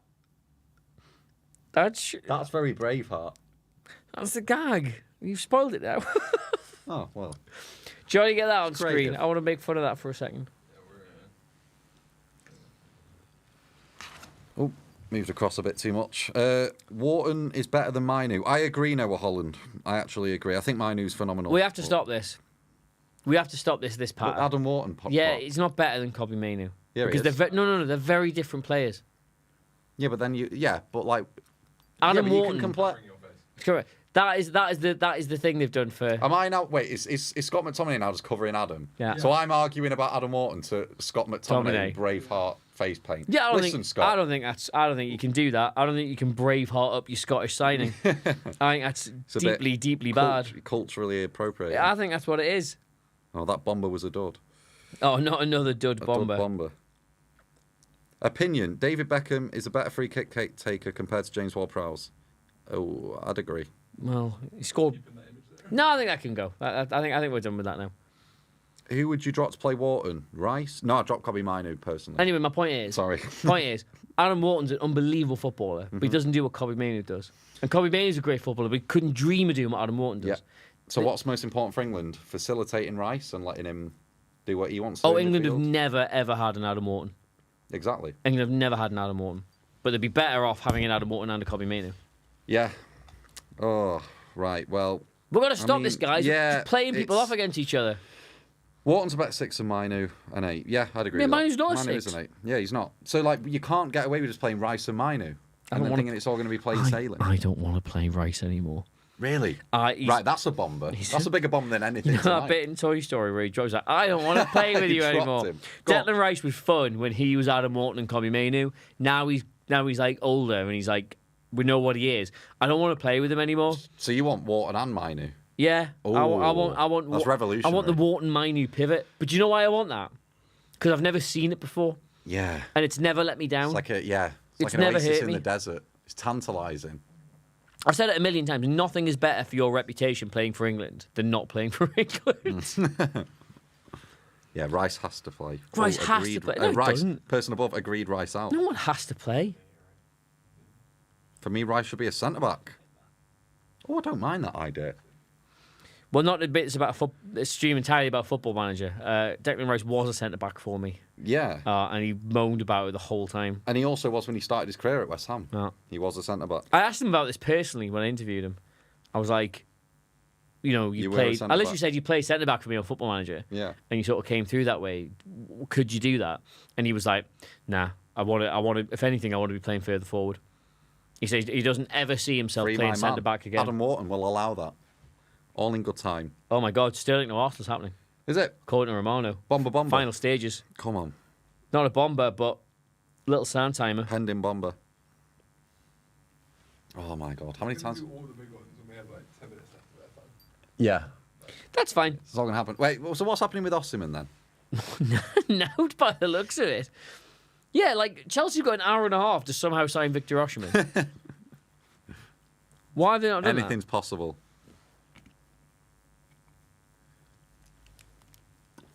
that? That's so weird. He's evens to join Chelsea, 5-4 to stay at Napoli. Anyone taking those odds? Anyone got a bet on? Looks like Sancho's staying at United as well.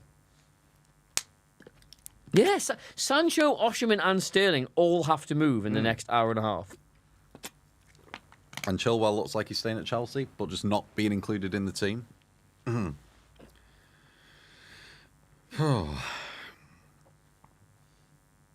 Right, well, that's that. All I can say is somehow that has to happen.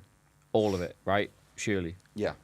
And yet, we sit here, the four of us, and I feel like we've got more chance of signing for Chelsea or somebody in the next hour and a half. I was thinking, do you know that Max Fosh, the YouTuber, who does like pranks Absolutely, and stuff? absolutely made that name up. Chelsea loanee or British wrestler. No, I reckon he will try and do a video where he gets like subbed on for Chelsea or something crazy. It's like feasible that a prankster now you remember a guy called Remy Gaillard who used to like do pranks on YouTube? I don't back know in how the to tell you this, but a prankster is running the club. Yeah, Like, which facilitates more pranksters. I reckon he'll get subbed on for Chelsea. that'd be incredibly funny. Angel Gomez is a blend of Mainu and Wharton. Good on the turn, excellent at finding a forward pass and can beat a player. He can dictate a game and will be excellent for England. I'm all for it. Ugarte, 42 million. Yeah, that's done. Well, we've told you everything you know about Guy at this point. We did a big thing on him on there. We've watched the video. If you missed all that, then that's on you, unfortunately. They've announced the amount. Can Birmingham City 42 million. 42 big ones. 42 big ones. So, JJ said, can Birmingham City get a shout out? We've been doing loads in the market. That's because you're a League One club that's owned by fairly rich owners comparatively to the other League One Shout out clubs. Birmingham City. Shout out Birmingham That's what City. I say. Big spenders. Guys, it's time. What's the snack situation saying? Good point. What kind of crisps? Got any salt and vinegar left? Not in that pack. We savaged that, I'm sure. Yeah. Thought so. Well, Joseph, why on earth is Arsenal trying to sign Raheem Sterling? We talked about this. He's actually quite a good fit for them. In my opinion. They need... He's an... You might have forgotten this because Chelsea was such a freak show last season, but his movement around the box is unbelievable. Movement within the box is unbelievable. He can finish chances that a lot of other players can't. Not because he's a good finisher. Yes, I would like a Jaffa Cake. Oh my God, would I like a Jaffa Cake. I'm not at a Mo, I mean, He's yeah. a great finisher, Raheem Sterling. Not because he's a great finisher, but because he's a great mover. Yeah. Maybe that's like Thomas Muller to an extent. Yeah, I actually think you could make a really interesting argument about the similarity between Raheem Sterling and Thomas Muller. Oh, Rom de Ter. Is that how you say that? It's like Rom Duter. I thought it was Raum Deuter. Ram Deuter. Raum Deuter sounds so much better. Again, another football manager thing. I've just seen it written down. I've never heard a normal person say it. Space finder or Space investigator. Space investigator.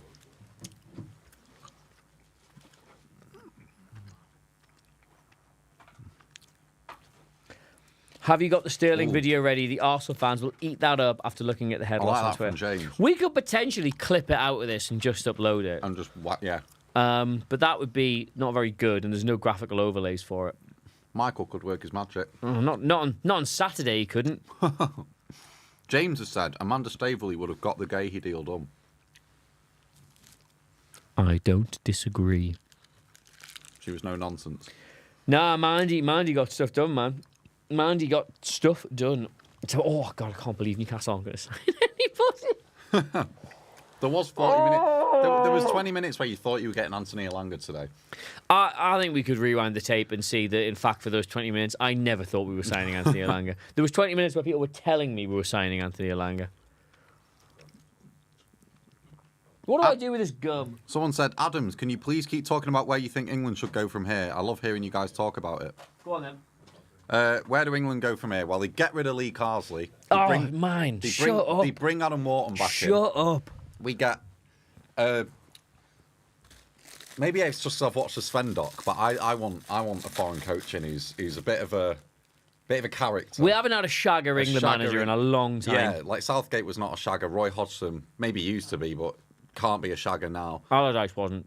Capello, I don't even think was a shagger. He was just like... Capello seems very... It's kind of getting off topic, but I always imagine as a lover, Fabio Capello was incredibly efficient. Yeah. Like really perfunctory. Yeah. Like in, out, did what he had to do. Yeah. Maybe you enjoyed it. You're not sure. Yeah. That was Capello. It was, Route 1. Route 1, yeah, One Route 1 missionary, shagger. done. It literally hasn't been... I haven't had a shagger since Sven. Yeah, we've not. Not one. But then before that, it seems like we had quite a few, like Keegan. Keegan was a shagger. Venables. Venables was a shagger. Yeah. Hoddle, So we had Hoddle the wasn't. 90s. Hoddle was not Hoddle a wasn't a shagger. shagger. No. Robson was a married man. Was Steve McLaren a shagger? Graham Taylor, shagger. Yes, no, discuss. I don't know enough about Graham Taylor to comment, but probably a shagger. Chat, this would be the weirdest thing we've done the whole thing. Can we just get in the comments right now? Graham Taylor, can I just have shagger or not a shagger? Mark, someone said Capello used a laser pen during sex. Oh, God. Oh, God. Don't. Yeah. Graham Taylor, shagger, not a shagger. Please get your comments in now. I reckon shagger. Anyway, the point is we need a shagger I back reckon in. shagger. Yeah. Yeah. Socks on, This but whole, shagger. yeah. This whole band of brothers singing England have got now. We need some cold. Shagger. Yep, shagger. Shagger. Top shagger. top shagger. Shagger. Brilliant. Wanker. Love it. No shagger. Carlo Ancelotti for England manager. That's the kind of thing I'm talking about. Someone who can raise the eyebrow and let the lads do the work. Ancelotti is my dream appointment for England. He is my dream I wouldn't even mind Mourinho. As washed as he is. Oh, as washed as he is. I just think that'd work. I think yeah, that'd get work. that hot take batter up. Go Hot on. take. Mourinho for England. Who says no? Right, chat Mourinho for England. Honestly. Get rid of Lee Carsley. I know he's out on an interim basis, but then when Mourinho's done with Fenerbahce, bang, into the the World Cup in 2026. Jose. Mourinho for England manager. Why not? That's outrageous. He's a good tournament manager as well. Like Says he who? knows how to not. He knows how to not lose a game, but not in a Southgate way. Like he'll. So funny. What? Unsubstantiated hot take. I'm really pleased I made that.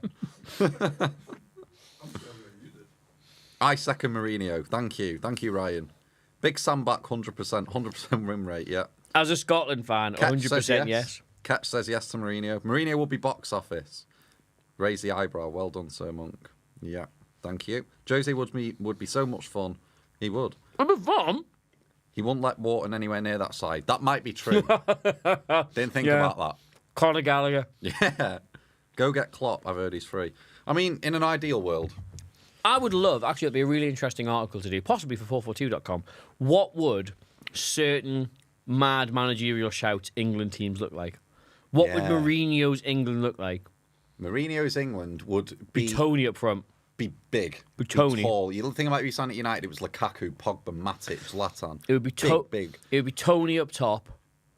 I think you play a 4-3-3. I think you'd have Tony up top, two sort of Tony. Branthwaite is in.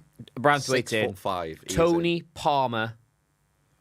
I think Foden and Bellingham are two. Bellingham's big. He's athletic. And Bellingham. tall. He would try and play Bellingham the way he played Frank Lampard. Yeah. Yeah. Three. He would have Conor Gallagher. Be no Mainu. Mainu would be straight out of there. He'd have what Mourinho's England look like? Pickford's not in goal. Who's in goal? Nick Pope. Nick Pope's probably Mourinho's goalie, isn't he? Yeah. He's probably still persisting with Kyle Walker at right back. Nick Pope. Experience. And his left back. His left back could probably be like Levi Colwill or some big fella. Maybe I'm not. I'm actually just trying to make Mordor here. Maybe he would just play a normal left back. No, Colwill. No, Mourinho likes a proper fullback. There aren't really any proper.Maybe Tyreek Mitchell would be Mourinho's fullback. Yeah. Lewis Hall. Yeah, Lewis Hall. Yeah, Lewis Hall. I think honestly, this is going. I'm going to be told this is like Newcastle bias coming out, but I do think like the shithousery that Eddie Howe's built into that team. I think you'd have Pope, right? Livramento, Branthwaite, Colwill, Hall. Right. Conor Gallagher, as yet unnamed bruiser. This is vomiting. Jude Bellingham, right? Palmer, Tony, Gordon. Yeah, I could see it. I think that's Mourinho's England team. That's disgusting. Who's the bruiser in the middle? Who's the proper win unnamed, the ball? Is it Sean Longstaff? No. Who's the battling like win the ball back player? Mourinho would recall Andy Carroll. Win the ball back. But do England have that anymore? No, not really. If you go down the divisions, maybe they do. Maybe play Gallagher. Milner would be back in the team. Maybe play Gallagher as a 6. Yeah. James Milner back in. Stones in the DM. Yeah, great shout. Yeah, Stones for Branthwaite. Yeah. Klopp's would be Monk rethinking. Klopp's would be hilarious. Klopp's would be Gordon. He likes a false 9 though, doesn't he? I think he'd play Kane. Klopp would be Pickford. He'd pick Pickford, I think. Alexander-Arnold. Yeah. Stones. Probably Stones Maguire. Maguire's a great progressor of the ball still. I think you go... But he's not like Van Dijk. Maybe Colwill then. Colwill. Stones, Colwill. I think Hall maybe at left back. Someone who can overlap cross. Yeah. And then... You might even play Livramento there. Klopp always wanted a 6. I think he plays Wharton. Klopp plays Wharton. Yeah, Absolutely. Klopp plays Wharton. Klopp plays Wharton. Klopp plays Gallagher. Yes, as is Wijnaldum. Yeah, Klopp then plays who's the Gallagher. Bellingham on the other side. Bellingham. I think he plays a 3 as well. And then he plays Gordon, 100%. Plays Gordon. I think he plays Kane. Kane can play that false 9, Bobby Firmino kind of link man. It's not overlook Kane. I think he plays Watkins. Watkins, okay. I think he plays Watkins. And then on the right, Phil Foden. He must play Foden. Foden, yeah. Yeah. Well, maybe, I don't know actually about Foden. Klopp's England. I actually think if you look at all the managers, I think But Gareth this- Southgate's the only England manager who'd start Phil Foden. It's a good thought exercise, He though, play right? Eze. It's a good thought exercise, though, right? Because we're talking about managers, we know what their identity is. Serious point now. Southgate, we never really knew that. And it's evident that he tried to shoehorn as many of the best quality footballers in that 11 as he possibly could. We've just named the players that would is an suit. identity, though. Yeah. It is an identity, but it's also like a distinct lack of. Like, we've been able to name that 2 teams there that sort of symbolise a manager's identity and would fit the system that they want to play. Oh, we forgot Saka. Klopp plays Saka on the right, he does play absolutely. Saka.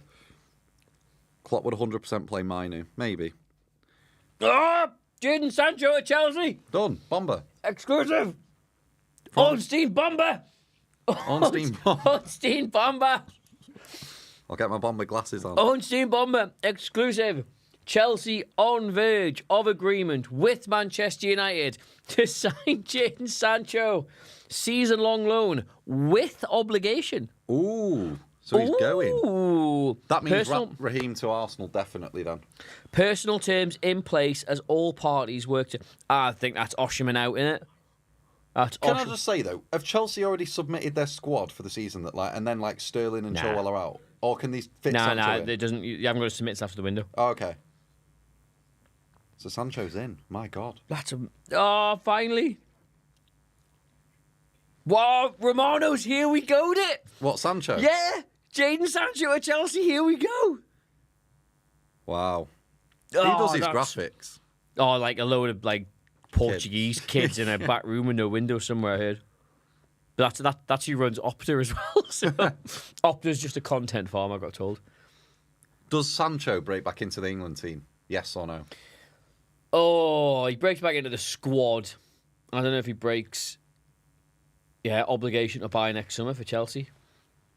Wow. Oh my God. Well, it only took, guys. I mean, What? it took 7 hours, Which 43 way? minutes. Mine? Move it where? Here? Yeah. Why? What happened? What did I do? Buzzing. Oh, buzzing. Right, cool. Yeah, it only took, what? 7, nearly 8 hours. We finally got a major transfer between 2 Premier League teams. Oh, my God. It's not on the BBC yet. BBC See, is slow. Romano's don't the worry one. about that. Romano's got it. I bet there we land kid probably had this Romano 10 and minutes ago. Ornstein have got it. That's enough. That's enough for us. Oh. Right. Chat. On a scale of 1 to 10, how exciting of a transfer is that in the context of today? In the context of today, that's a 20. Right, can you waffle for a minute while I prepare some tactic stuff to do on Jadon Sancho? Yeah, please? sure. Let's see. What can we waffle about? I'll just read some of the comments. Sancho has a poor attitude and plays in pockets. If Foden can't work, then Sancho can't. I think Foden can work in the England system, but I think he can only work without Jude Bellingham and vice versa. That is my hot take with the England team. Let me know what you think about that. I think the fact that Anthony Gordon played so few minutes, I've said this a lot on the channel, is a bit of a crime in the Euros. He was the only player who was a real outlet for England. I'm not wrong, am I? I'm not wrong. I'm absolutely not. Good runner in behind. And you think about Euro 2020 that was played in 2021. We had Sterling and Rashford running off Kane. Kane was naturally dropping deep because he's used to doing that in the previous Euros. And there was no one making runs behind him. And even also when they pushed Trent into midfield in that first game against Serbia, there was no one on that left-hand side attacking the back post for Trent to hit. No one for him to hit. And that man could have been Anthony Gordon. But instead it was a shoehorned Phil Foden onto the left wing, which I thought was a bit stupid. So I don't think it was Foden's fault or Bellingham's fault that we were both a bit crap in the Euros, personally. But yeah, let me know. Yeah, majorly agree. Thank you. Gordon will be a fixture under Carsley. Hopefully, yeah. And that can make amends for my my 𝗕𝗏𝗏 agenda that I've got against Lee Carsley right now. I would like to see Gordon play a lot more. Many good players at Chelsea. Can't wait to see how they flop it this season. I can't as well. They are a bizarre football team. Hey, I tell you what, I was saying that it's kind of mad that somehow the Ivan Toney, Victor Osimhen, Brentford, Saudi Arabia, Napoli situation is going to somehow end with them both signing for Chelsea. And that's not even who Chelsea signed. That's great. Yeah, Jadon Sancho.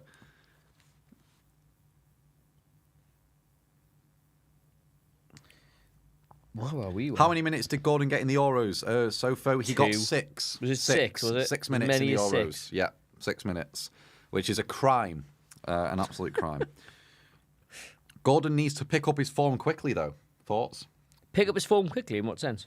Don't know. Is this a Newcastle fan saying this, Bobby? We've played 2 games this season, and he's scored in one of them. Bobby, do you want to elaborate on that? I'm open to... Why are we so weird? Why are we so weird all the time? Adam did a video about how Gordon should play after every England Euro match, but somehow Gareth snubbed him. It's because he don't watch. Snub me. He got snubbed by Southgate.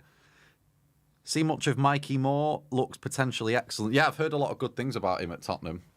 Tottenham have got Archie Gray as well coming through. I think they've got 2 very strong youth players there. But I can't say I've seen enough of him because, of course, he was probably predominantly playing in pre-season, and I am not sad enough to sit up watching Tottenham Hotspur playing in Australia, so I didn't get to do that. But I've heard very good things, and I know that Spurs fans are raving about him, so I'd like to see him play in the Prem a little bit, and then I can form a judgment. Current England need a head coach who knows how to make the sum greater than the whole. Yes, absolutely. I feel like Wharton is far more important than Gordon for England's future. I agree, Josh, but that's what I'm saying about like Wharton and Mainu. It's not about which one is the most this or the most that. Like it's a you got to score. Maybe I'm on board with like let's bin Rice off. Let's just bin him off. He's had his chance. Was he like 23 or 24 now or something? Yeah. See, a couple of people here say Mudryk now has to go on loan. Yeah, maybe. That would be funny. Well, I mean, it's all funny, to be fair. Won't surprise me. I actually think that... yeah, I think Sancho at Chelsea kind of works.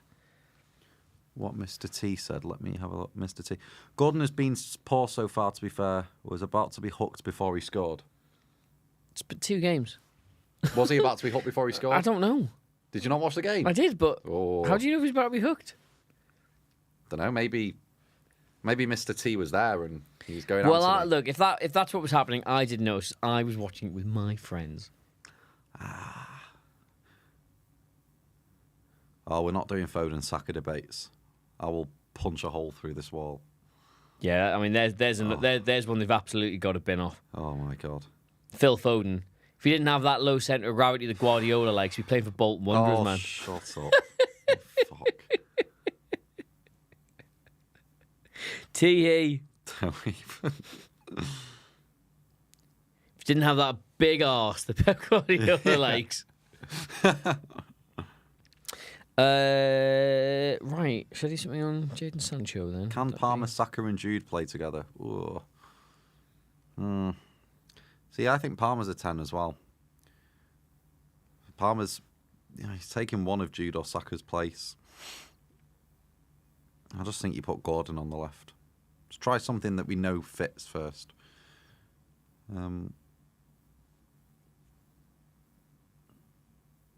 Dewsbury Hall, worst signing of the window. Thoughts?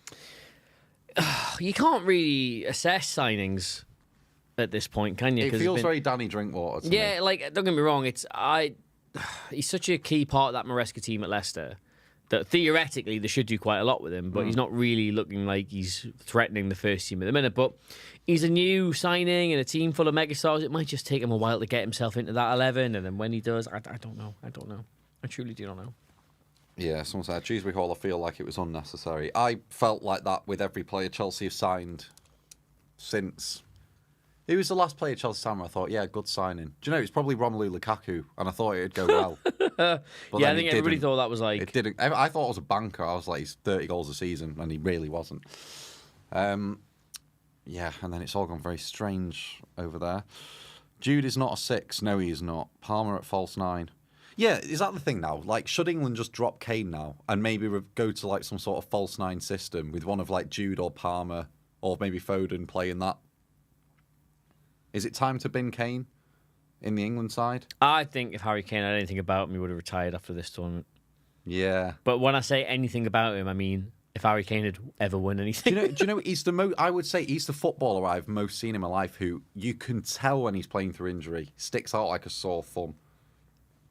He's saying Like he's just like, he moves around the pitch like he needs a poo. He's injured his thumb. when he like you can just see it. Like the guy struggles visibly. Right. Okay. Is there any donuts left?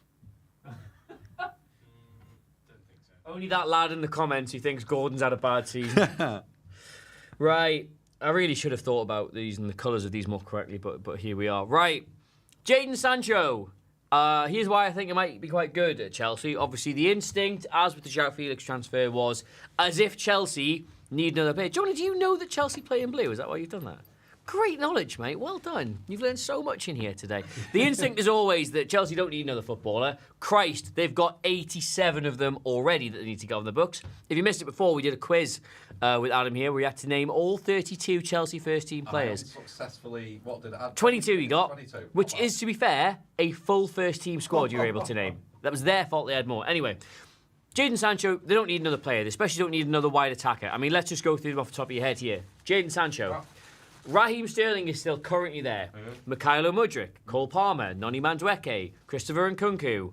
Am I forgetting any? Probably. Pedro Neto. Joao Felix, did you say? Joao Felix, there you go. They don't need any more of these. But as with the Joao Felix deal, the instinct is sort of like, well, if you can go and get a player who's maybe a better fit for your system and you are playing with this unlimited money cheat, then why not just go and do it? Clearly, Chelsea aren't worried about the financial repercussions. So, Jadon Sancho, yes, he can play on the left, yes, he can play on the right. Now, Enzo Maresca likes a very high pressing system. He likes a lot of pace from his wide players.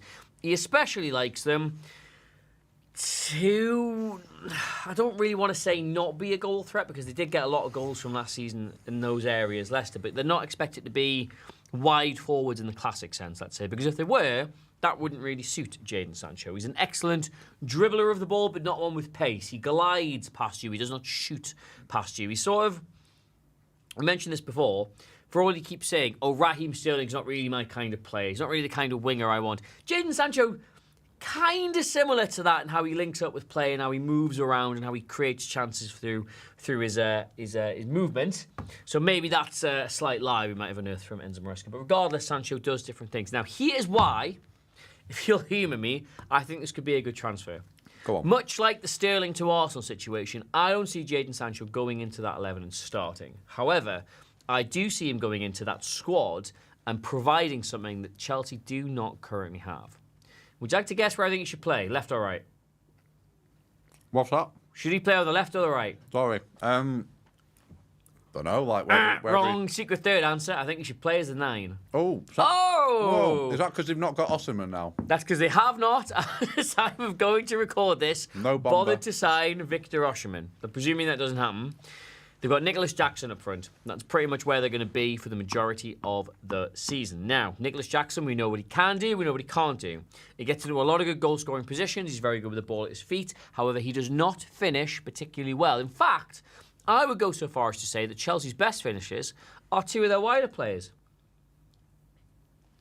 So that'd be Cole Palmer. and Nkunku. And Nkunku's good, Madueke's good. I would just say their best finishers are actually in the wider areas rather than the centre forward. Yeah. Now, in order for that to be a benefit to your football team, you need to create scenarios whereby those wider players can get into goal-scoring positions. And with Nicholas Jackson being a classic centre forward and wanting to do them himself, chances are few and far between. Chelsea tended to have to create things for themselves out of wide areas. But Jadon Sancho, he's really good, isn't he, as a false 9. Not just because his understanding of space is very good, but because he does drop into the midfield and he links up really well with midfielders to help create chances, turn the ball over, draw defenders out of position and allow other attackers, we saw this at Dortmund, we saw it at Man United occasionally, to get into that space.